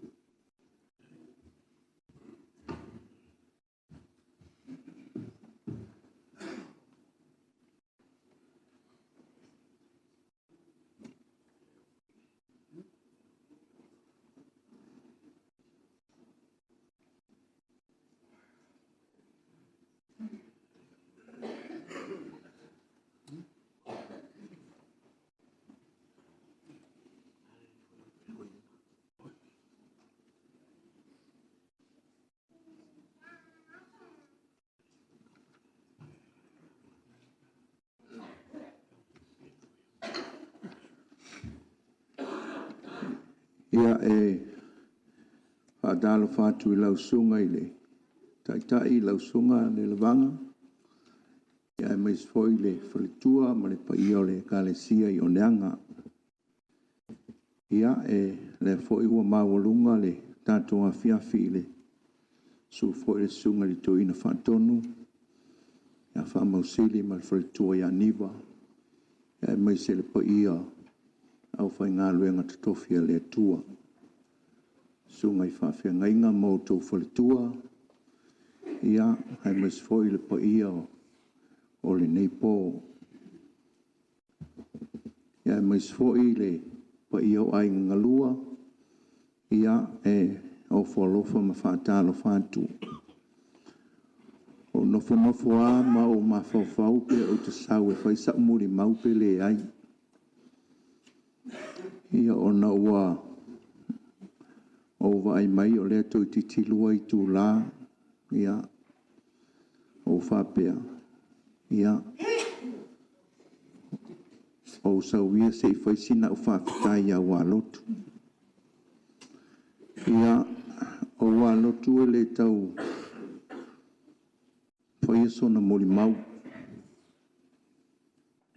O le tuia ina ua afula na tautua I tono le matanga luenga.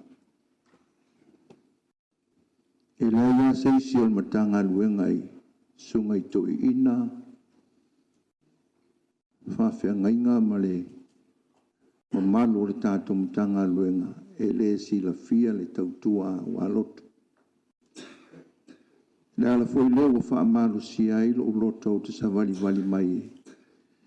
Whai atu sina o whawhitai a Ualotu. Vai teimi o le mātou mawhutanga whaamatai. A o ili whita loloai, tate au tilo po iai Ualotu, tui loma, tangaloa, e pei o matai o le nei foi o lo iai a, o lo whapea o na turi matai le vaai. Ai mese foi isi o pulenga, ma le tato matanga luenga, I me whai whaale matai. Sa tele ina launga Ualotu le tele o mea. A le tato pulenga nei, o le tato matanga luenga. O le tangata ua afula na tautua.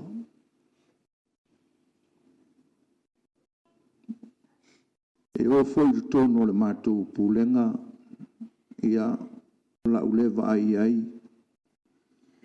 o le tui ina sa whapea ona 5 tamatau iai whamausiri le te ro taimi. I mālua o Ualotu ai tele le talia a singa. Mana tua fo i o a singa, a whaia le asinga e latu ia te oe, o lau tupe aia mai e ave le asinga. A o le tele au asinga o te vai, e te tala le atu tupe a Ualotu. Po oai lava, e fisosoani a Ualotu, e whai e le ngata o ia e whetalai. Po oai foi, a e te tala langa atu so steini. O le tui ina e fia e whaasoa, ma fo wailo na tamau a inga, e whai maala e le lei ele sa otanga matangata. E peo na whai atu, ia e le tau whaamatalaina, tonu fo isi au tau aulotu nei, lau sunga i le whawhengainga ma le kalesia, ia whawhetai ia Ualotu malana tautua. Sa ia lango i lo tu lai mai lo tofi. Tele o taimi. Whewa ai tono le tātu pulenga i whamati. Ia o Ualotu a manisi fo i o matai o le tātu. E lango mai lo tofi. Ia au le tui ina e pe tātu te taua o le tātu tamā. Ai e le mawhai aona. E nau lava Ualotu e tautua. E tautua i le tātou pulenga nei. E maise o tātou mātua le sunga i tu ina ma le whitua. Ma le nofo a whawhengaina. Ia e maise fo isi o mātofi Ualotu whawhitai. O usawa o te whawhitai atu. Whawhitai tele i lau tautua. Ua afu lau tautua i rotono le tātou mtanga luenga. Ua o tau le tau le lei. Ua i uia te au le tau sinionga. Ua o tau fi le whatuatua. O le nei ua te wina mo au le pale o le ami o tonu. Ia manuia lau malanga Ualotu. Whawhitai, wao, whawhitai. Mo se tamare lei, o lo ai uli mai ai se tina. Whawhitai, lau lua tautua, tātou mtanga luenga. Mai se foi, o tono se o tātou pulenga. Ia whawhitai foi le, pa ia o ai ngalua, ia ile nei ta mata ua. Sa whapea o na tautua i tutono le nei au lotu. Tautua i tutono si a mātou pulenga. Ai mai se foi o le matanga luenga. Ia manuia lau malanga. E le masalosalo. Ua e iai i a ao lo tātou ori. Ia manuia le tātou tāpo inga. Whawhitai mo le avanoa.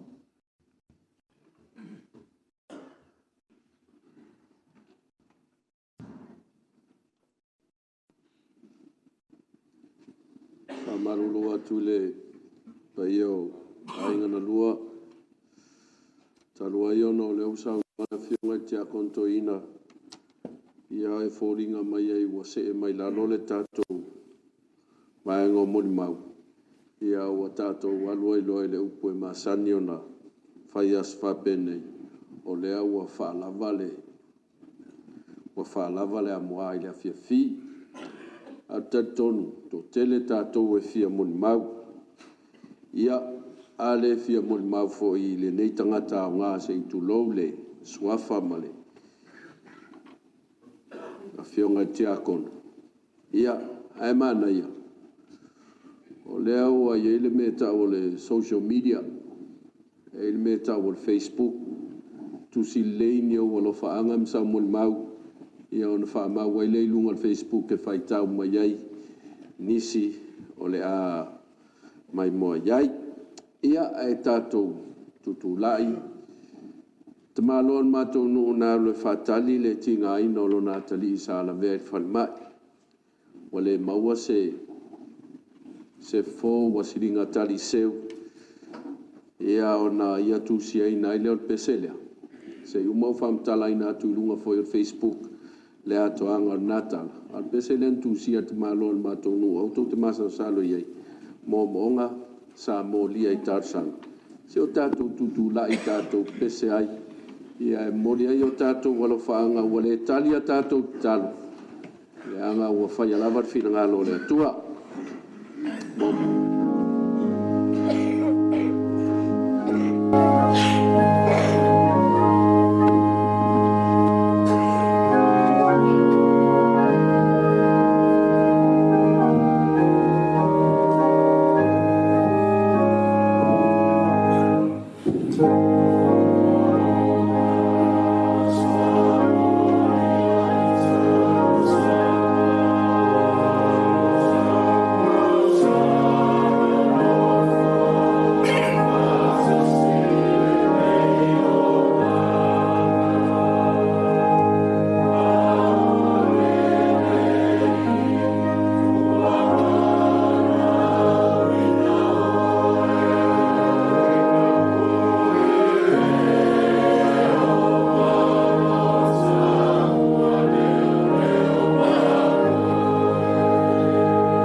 tusi for your name tanga luenga songa ya fuatai misi aita.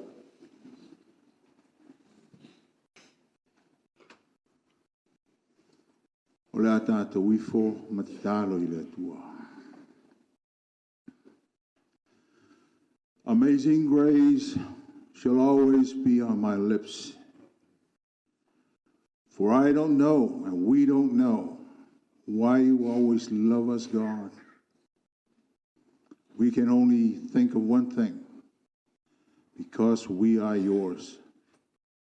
You made us, and we are your people.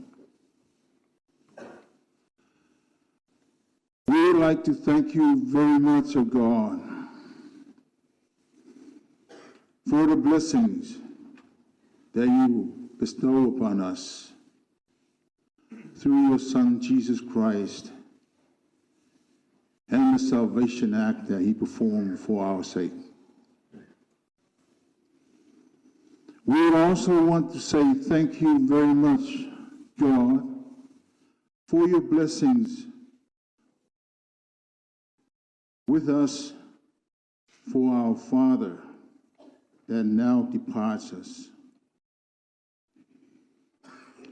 He taught us how to walk with courage, speak with kindness and certainty, love without boundary. Though he no longer with us physically, but his strength lives on with our choices. His understanding, his wisdom echoes in our hearts, and his love is quiet voice which guides us and encourages. Please hold him close in your eternal peace, O Lord. Let his soul rest in the beauty of your presence. And on the days we miss him most, help us smile through the tears. Know that he is never truly gone. He's just waiting for us in your hands in heaven. Lo mātou ta mai o le langi. E toa atu I la ua fio au pe au o lo mātou wola whaano noa. O lo mātou wola mawhatia. Le loto ti ngā o mawhatianga ona o mawhatanga te tea. Pa mālamala maina I lo mātou wola lo mānu mālo I le oti ma le tunga mau. A leo o mai le oti no mātou wola. O au fuanga po ia e fo I atu ai lau whanau I lau mālo e whaavavau. O le mautonu o le whamoe ina ua ave sea lo mātou ta mā sa pele I le mawhitanga. Pa manatu pea ia I mātou ngā ruenga o ngā na whaia a ola. Au nai a inga nuu ai maise o lau e kalesia. Mātou te talo I lau whioro mātou te mai. Mātou te whawhetai atu ono o le whaola tanga sili na sao nia e lau whio e alai lo alopele o Jesu Keriso. Mātou te whawhetai foi ono le mea alofa na mātou maua mai lau whio e alai lo mātou te marea. Soi fua au auna na soi fuai o ia. Na ia whaelo mai a I mātou, ia mātou sāwa vali ma le loto te tele. Tau tala ma le mauti noa, ma ia le whātua o ia lo mātou walofa. Iuina ia tu ua la mātou mawhitanga I le tino nei. Ai ola pea o ia mātou whaai unga whai. O lona sila fia, ma lona iloa, ma lona malamalama, e ta lili pea I o mātou langona. Ma lona alofa, wo se leo file mu, e ta iala, ma wha malo si ai I mātou. I alofa le ari ie, tau fio ia, I lau file mu e wha babau. Ia mapulo na nganga I le mātango fie o lou malo longa tu mau. Mātou te talo le ari ie. Se e wha mawhana whana. I le tina ia fuao ma le no whaalo. Ao ina mātou langona le mawhatia ona o mawhutanga o tetea. Ie au maia le ata e suia I le loi mata o le whanonoa. Ia mātou taritonu, e le o alu I seisi lava mea. Awa mapu atu o ia I le langi iau a ao. A manuia I a inga ngalua, maualo lātou mawhanawhana wō paanga au mea mamai. Ia lofa e soa soani lo lātou vai. Kalesia fo I lau au na male kalesia. I o lātou maua le mawhanawhana mai lau fio ono le mawhatanga te tea. Mea saanga lue ma ofo ina iai le soifua. Mātou te tālo fo i le ali e. Ia mātou maua i mātou umanei le mawhanawhana. Ina ua mātou mauti noa. Ua e manu māloa ia i le oti ma le tūnga mau. Mātou te tālo ia lo mātou te mai. Mātou te mo mia pēa lau wha mawhanawhananga i toe teimi ma toe i tū lalo mātou te mā. Se io o lawa i le whai ua. Mātou te talo le ari ie se teimi. Mātou wha alongolongo i au fionga.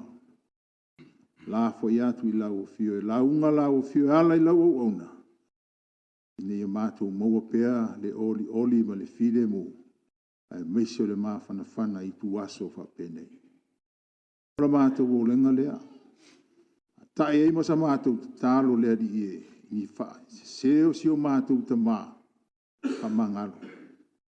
Le ai lava se tangata e sao ato atoa. O mātou o foina atu. O mātou ola. Ma mātou te talo i lumo lau fio. E ala lava le suafa manu mua lolo mātou. Ori o Yesu ke viso. Amen.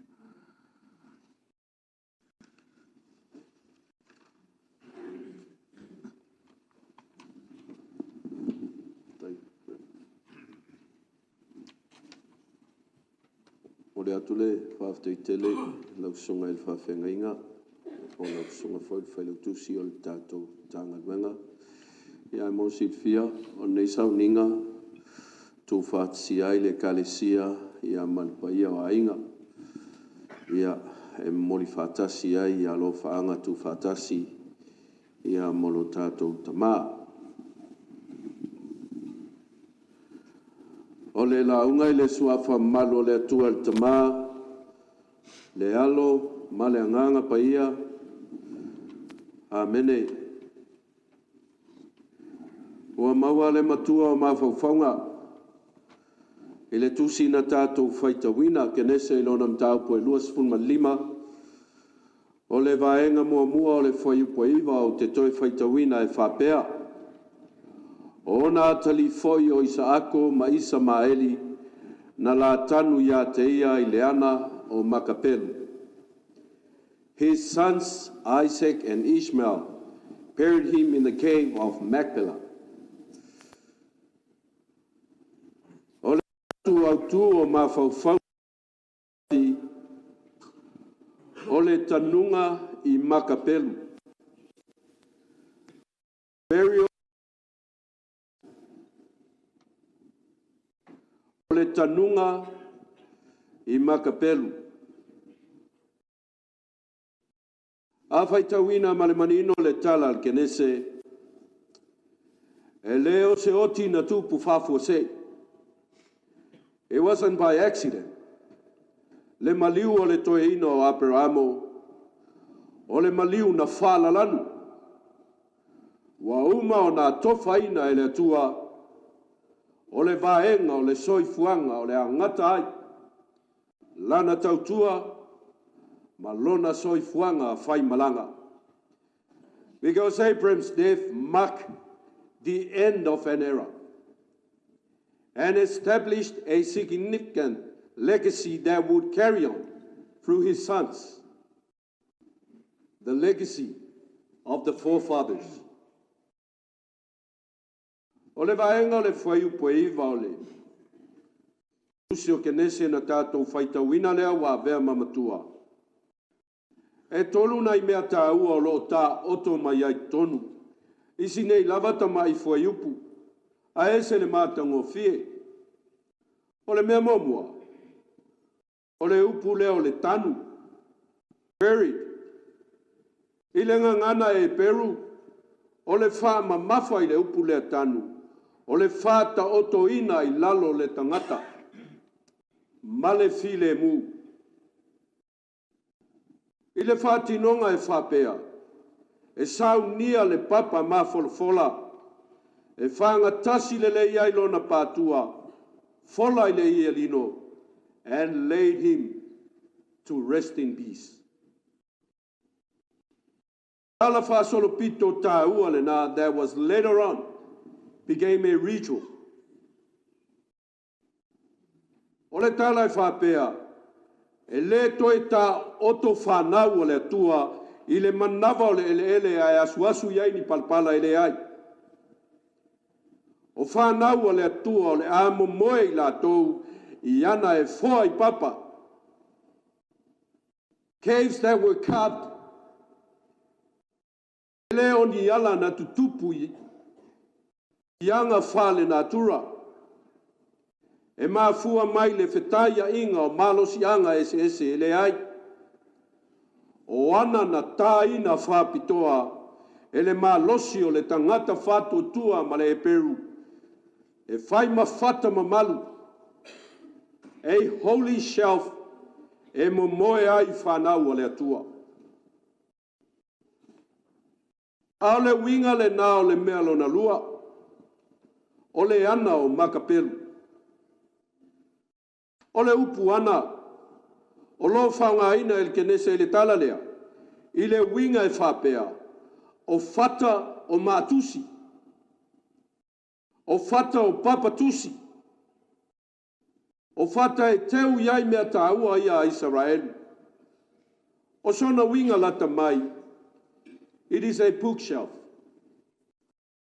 O le fata tusi, a le amatanga tonu lea o le tala whasolpito, o ana ua wha fuafuaina, mo whanau o le atua. A le upu makapelu o lona winga, o le nau, e nau lua se tulou, folded in twos, or make it double. Ma le mea lona tolu. Isa ako, Isa Maeli. The two sons of the holy brothers. Tau lea e Peru. O le usonga le nei, o le usonga mamalu. O le usonga e paia, the holy brothers. Aisea, le anga I ngoa o tama nei, wa le na o ni ngoa. Ai o ngafa mafasino manga. Their names are heritage and destinies. O le taimi mua lea. Talu ona mawai tama nei, ua toe tutu whatasi ai. Tama te tele, o le tuspaia e le whengainga tuai. O ingoa longo a. Ele ai asa isi ingoa. E lunga atu o ingoa nei e lua. Pea ona tala noa ina le tala whasolpito o wha manuianga na ave ia pelamo. Isa ako ma Isa Maeli.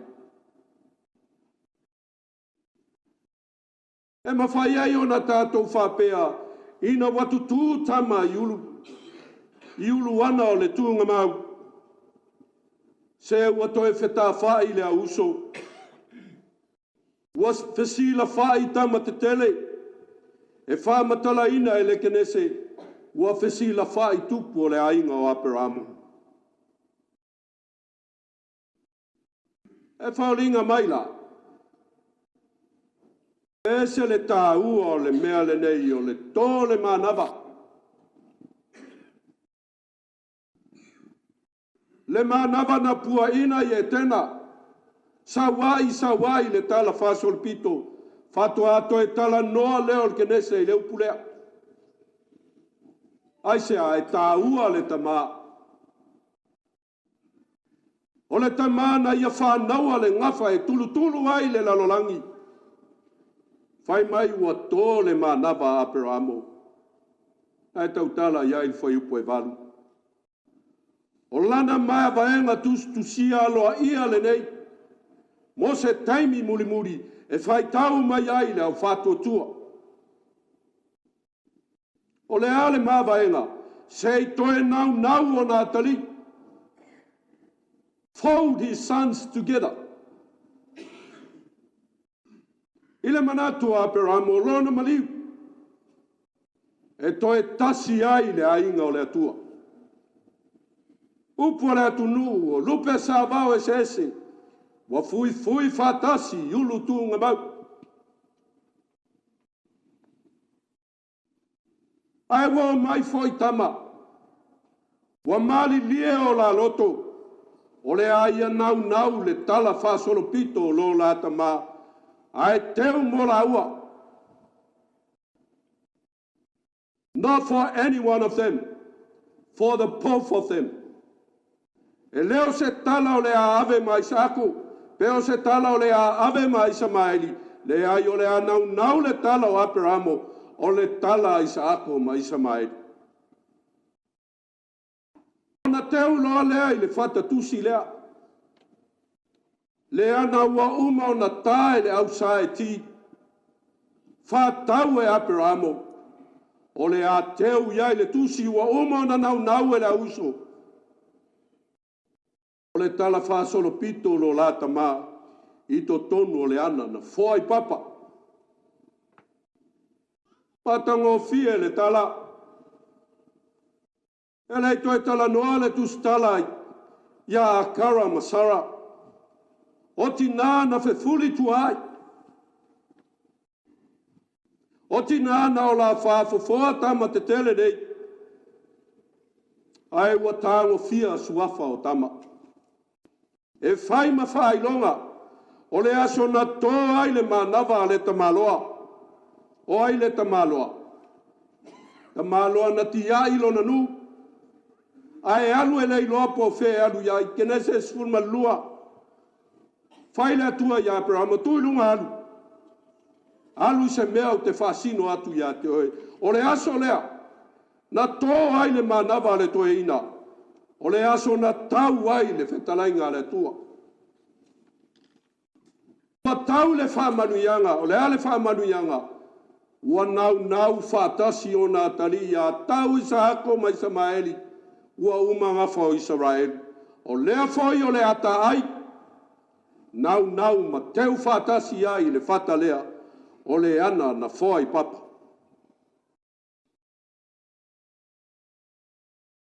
O le a whata oto i le ana wataua. O le ana i makapelu. Le lava watato i lo, le ana na whata wina i le toe ina. A o le ana watele tau sanga. O tau mawhaile au sahe ti, e eli, ma teu. Ai sau le toe a ina whatau wina i se keli e whase lau. Ai leo ni tupe na whatau ki ai. Ato whalongo nei a fiafi. O le toe a ina i nā whaalu tupe. Ai le whapea le whaalu ina e Aperamo. O le whase lau se keli. Whase lau se keli o lona winga o le whengainga tū maoti. Whengainga mai.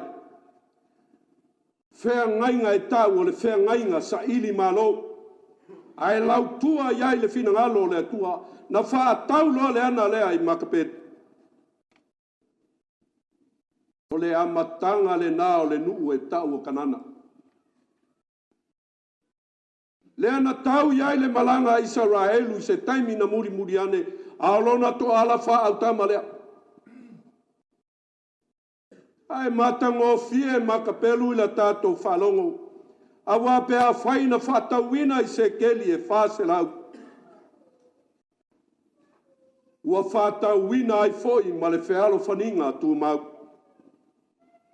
O le a moe to tonu o le ana nei. Upo le mawaenga le toe ina malana whanau. Isa ako mai Samaeli. Ia o mai le aso e tō ai lo lua manawa. E te lua le toe fe fuli tua. Tala matango fie. Pai mai au ta oto Aperamo. O lo tu i Samaeli o naulu. O le tu le i sa sae o le ana. Ai tu i sa ako i ona bae o le tu le i sifo lona winga. E mai le la oso e o i le la ngoto. Ua fafano le fe fuli tua. Ua mau le aso na fe tu ai e tama ia lo laso tanga. Wai na tu ua. Na fe tu e o lato ala fa au tama. lua tina, tasi le tama, nau loa leo le lua lea, ma toe tu whātasi le aso lea. E mai sa e tau sisifo, e le to iai se akara, e le to iai se sara. O tama o le whanau a Aperamu. Whai mai au puno nou tama e whiri tino le ielino le la tama. Lilo fia o la whoringa i loi mata, e pei fōi o na tātou mori mawina i le nei afiafi. Lilo fia i se a, wala ngona e tama, e ui walenga ngana mai le manava o tō, wala ngona e tama, wa nau i la ua e le atua. God folded the two sons. Wa nau e le atua, wa fina ngalo le atua o le maliwa Aperamu, o le ato e tu whāta sia ai ngafa. Maua maua i le winga o le ngoa atoa o isa ako mai sa maeli, e whaita wina e whapea, o te oli, ina walangona ina i tā ua e le atua. I will rejoice, for God heard us. Tato mafta ngai le nei afiafi. O Ualotu tulou le suafa ua tapa fua. Pea tato manatu i le tala Aperamu. E mawhai ona o whai atu le Aperamu le atua. Tulou le suafa Ualotu. O le tamaititi whanga whauna sau New Zealand e le ilosa drain. Awa ele eini drain i whang whau. Sau ele iloa po whea alu iai. Tato whalongo i tala na lofa ina. Ai tō ane lana manaba. Ua uma o na tāle ana i maperu. Ua uma o na tāle whatatusi e teu iai le tala whasolo pitolo na soi fuanga. O le soi fuanga na tawasa mai pe au o le whaingatā. O lea ua manino au o whala, e le fsiningia. Fuao ma le whanau. Ua uma o na tālo o tō mauta. Ua iai tā vale, tālo whai. Ua ngalo ai aso na sa vali mai lenu, i lenu. E pei o le soi fuanga o Aperamu o whai malanga. Tau nui lo tātou tamale upo le atunu. Ina ua fuli tua mai ua tātou whape atu. Talo whae o lele ua ae i whanua. Ae manuia i whanua whaiva o Mansina. Ae whape whea i tātou. O tātou poto mai o le whailonga o isa ako oe o isa maelia. O tātou na vau ese ua tātou toe fui whatasi. Sei toe tā ai le tala lea. Ma sei tū i le whata e moe ai. Sei teu le tala lea i le makapelu. O le makapelu i Penieli le ai sa tau tua ai le tama. O le atus. Le aga e whainga tā o le ana o lona ngafa lea. E tusi ai papa matala. Ona teu lolea. A watu pulanga a muli o ila tau e muli mai. Sei teu le nu a afu ai lana tautua. Fa savalinga le tangata fatu tua. Na sau malele ai o se mea. Ua foi. Ua mau mea a inga ma whanau. Le asa tātou tala. Ao le tātou nau lua o le tala whasol pito le tamā teu. Ma tātou tā oto ai lunga e manatu ai. Le nei tau tua o ngā. Le nganga masani au ale atunu. E au ngā so whape nei e toi mau ai maftanga. Aru whawhangu ale whaila unga. O le ale au ngā o maftanga. Ai vau ese langona o isa ako o mai samaeli. Ua whamanatu mai leanga i makapelu. E lena ona tātou tutu whatasi. Aia o tātou manatu ane ma manatu ifo. Ina ia tātou maua le nau le atasi. Sa nau ai lo tātou tamā. Ina ia tātou tusia i le loto ngā tasitasi. Le tala watatau na teu. E anga o lea wa tō le mānava le ana le tala. Ele ngata e teu e o tau. I o tau maota malawa mātou te teu fo i whale kalesia. E anga e leo se tangata e whaingofie o na mātou whangalo. Ai whai o le mea lea na nau iai o sefa le au mataia. E abe Yesu i le ana ua uma o na saunia. E anga o le tala whasolo pito ua uma o na whawaina. E le to e momoe whanau o le tua i le lele. O le tala whai mai na whanoi le amatanga. Ai whawawau lo na apitanga. O le ata le nā. O le ana ua tātou teu ai le tala whasol pito lo tātou tamā. Talo whai.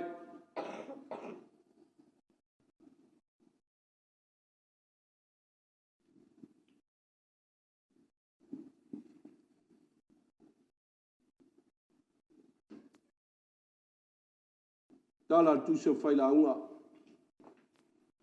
A wai o mai le aso le a whangalo ai o lātou suafa. Ai o le whamanatu tā ua a peramo mo tātou le nei a fiafi. E whaloto tele ai o tau le tina ma le whanau. O le aso le nei. Ina ua tole ma nava lo tātou tamā. O le a tātou teu ai le tala sa o tātou tus whatasi. Ai o le a nau ai o tau le pai o a inga na lua. Nau whatasi ma le kalesia. Ua osilo tātou a inga. Ona o lo tātou tamā ua fuli tua mai. And that is what we call Ualotu Amelika Viliamu Seve's legacy. Ono Yesu. Amen.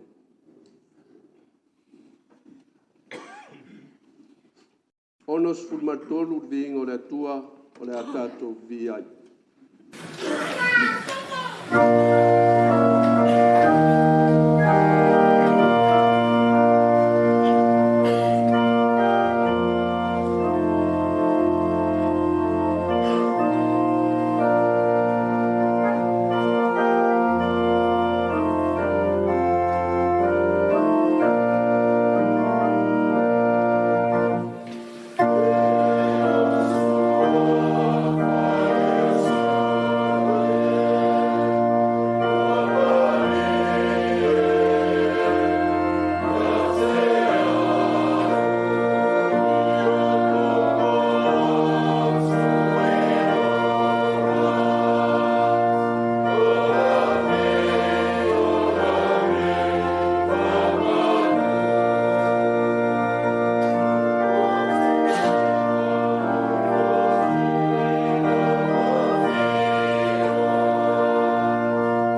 te atu le sauila. Ma o no moli le palapa malo a wale tua mo lona finangalo. O tu le atu le ava tele ma le falo alo. Ele le fata wa o tu loma. Fai me fonga tau moli sunga va fengainga ta tolu apelu. Le faltu e Amelina mesel paio le kalesia ne oneanga. Matou te wala wa tu ai ma le falo alo le sunga ina fa tonu fa mausili ma lo faltua. Ya mesel paio la fa ngalo tofia le tua mo to faltua. Lo fionga ti akono to ina ma lo faltua. Paio ai ngalua wo ma we mai. Fai ono to wafio mai matala mai ao. Atou te moli mawina la sofia fia o ma tabaya walotu. Ko le fionga foil la lo li mo yava.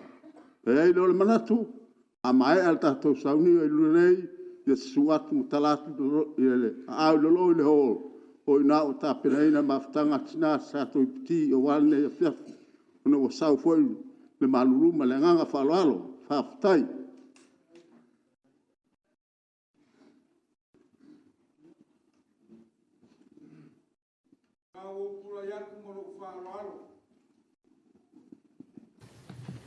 E kou ka au fio leo o mori da au fonga. O o foi o fama le u le ba ke kea e ala le fapolo ma le fasangi. E pe o ku o lumo le ku o le mia fia. O o kulai e me ai lo leo whakaua e whai ma fonga kau mori pa ia i ai na rua. E mori e kuai e nganga le whafkai kere. Ele paia ele carecia de uma curanga faruque, ao ar de suma para pegar em uma farcua. Na ia ele o mangaku, a maea capoeira e a uma cali leo no ficar, malo com minucia. Le leo malo falo aro, por quereinga ninguém já cai.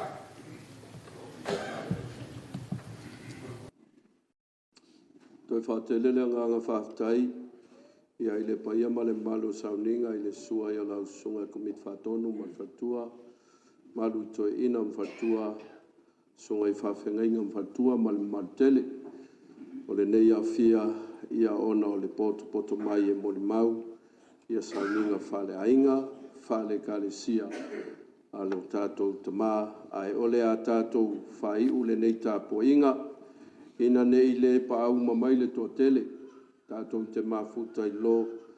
Ia e whai au masui o le tina ma le pai au ainga rua e whaleo atu. O le se fulu I tae au le asparaile. Ia toe sauninga o lo tātou tamā. I le maota I peni e nei o le nu nei. E tolu whale sa e te tau mai ai whatua e o mai I. Ai o le aso nā. So se whale sa e te awhei o lai alu mai a tātou sauninga. O le a tātou whai u le talo. Pia o ele atua o na upu mtala o le neia fiafi, le vale alofa ua whai loaina ia walo mātou tamā, whawhetai le nei martele, ua poto mai e moli mawina male alofa, ia le nei sauninga tāua, a wāsi o mātou tamā, o le uso, tia kono, ia o le tuangane foi, ia mō wō mau mea mai e mai se a inga, ai mātou te talo atu, ia tu mau mai a te mātou manei, le manuia ma le file mu o lau fio le atua lo mātou tamā, le alofa sisi le eso Iesu Keriso lo mātou wali ma le whaola, ma le maaftanga le motusia ma oia nganga pa iai, nei le atua e o le whapapau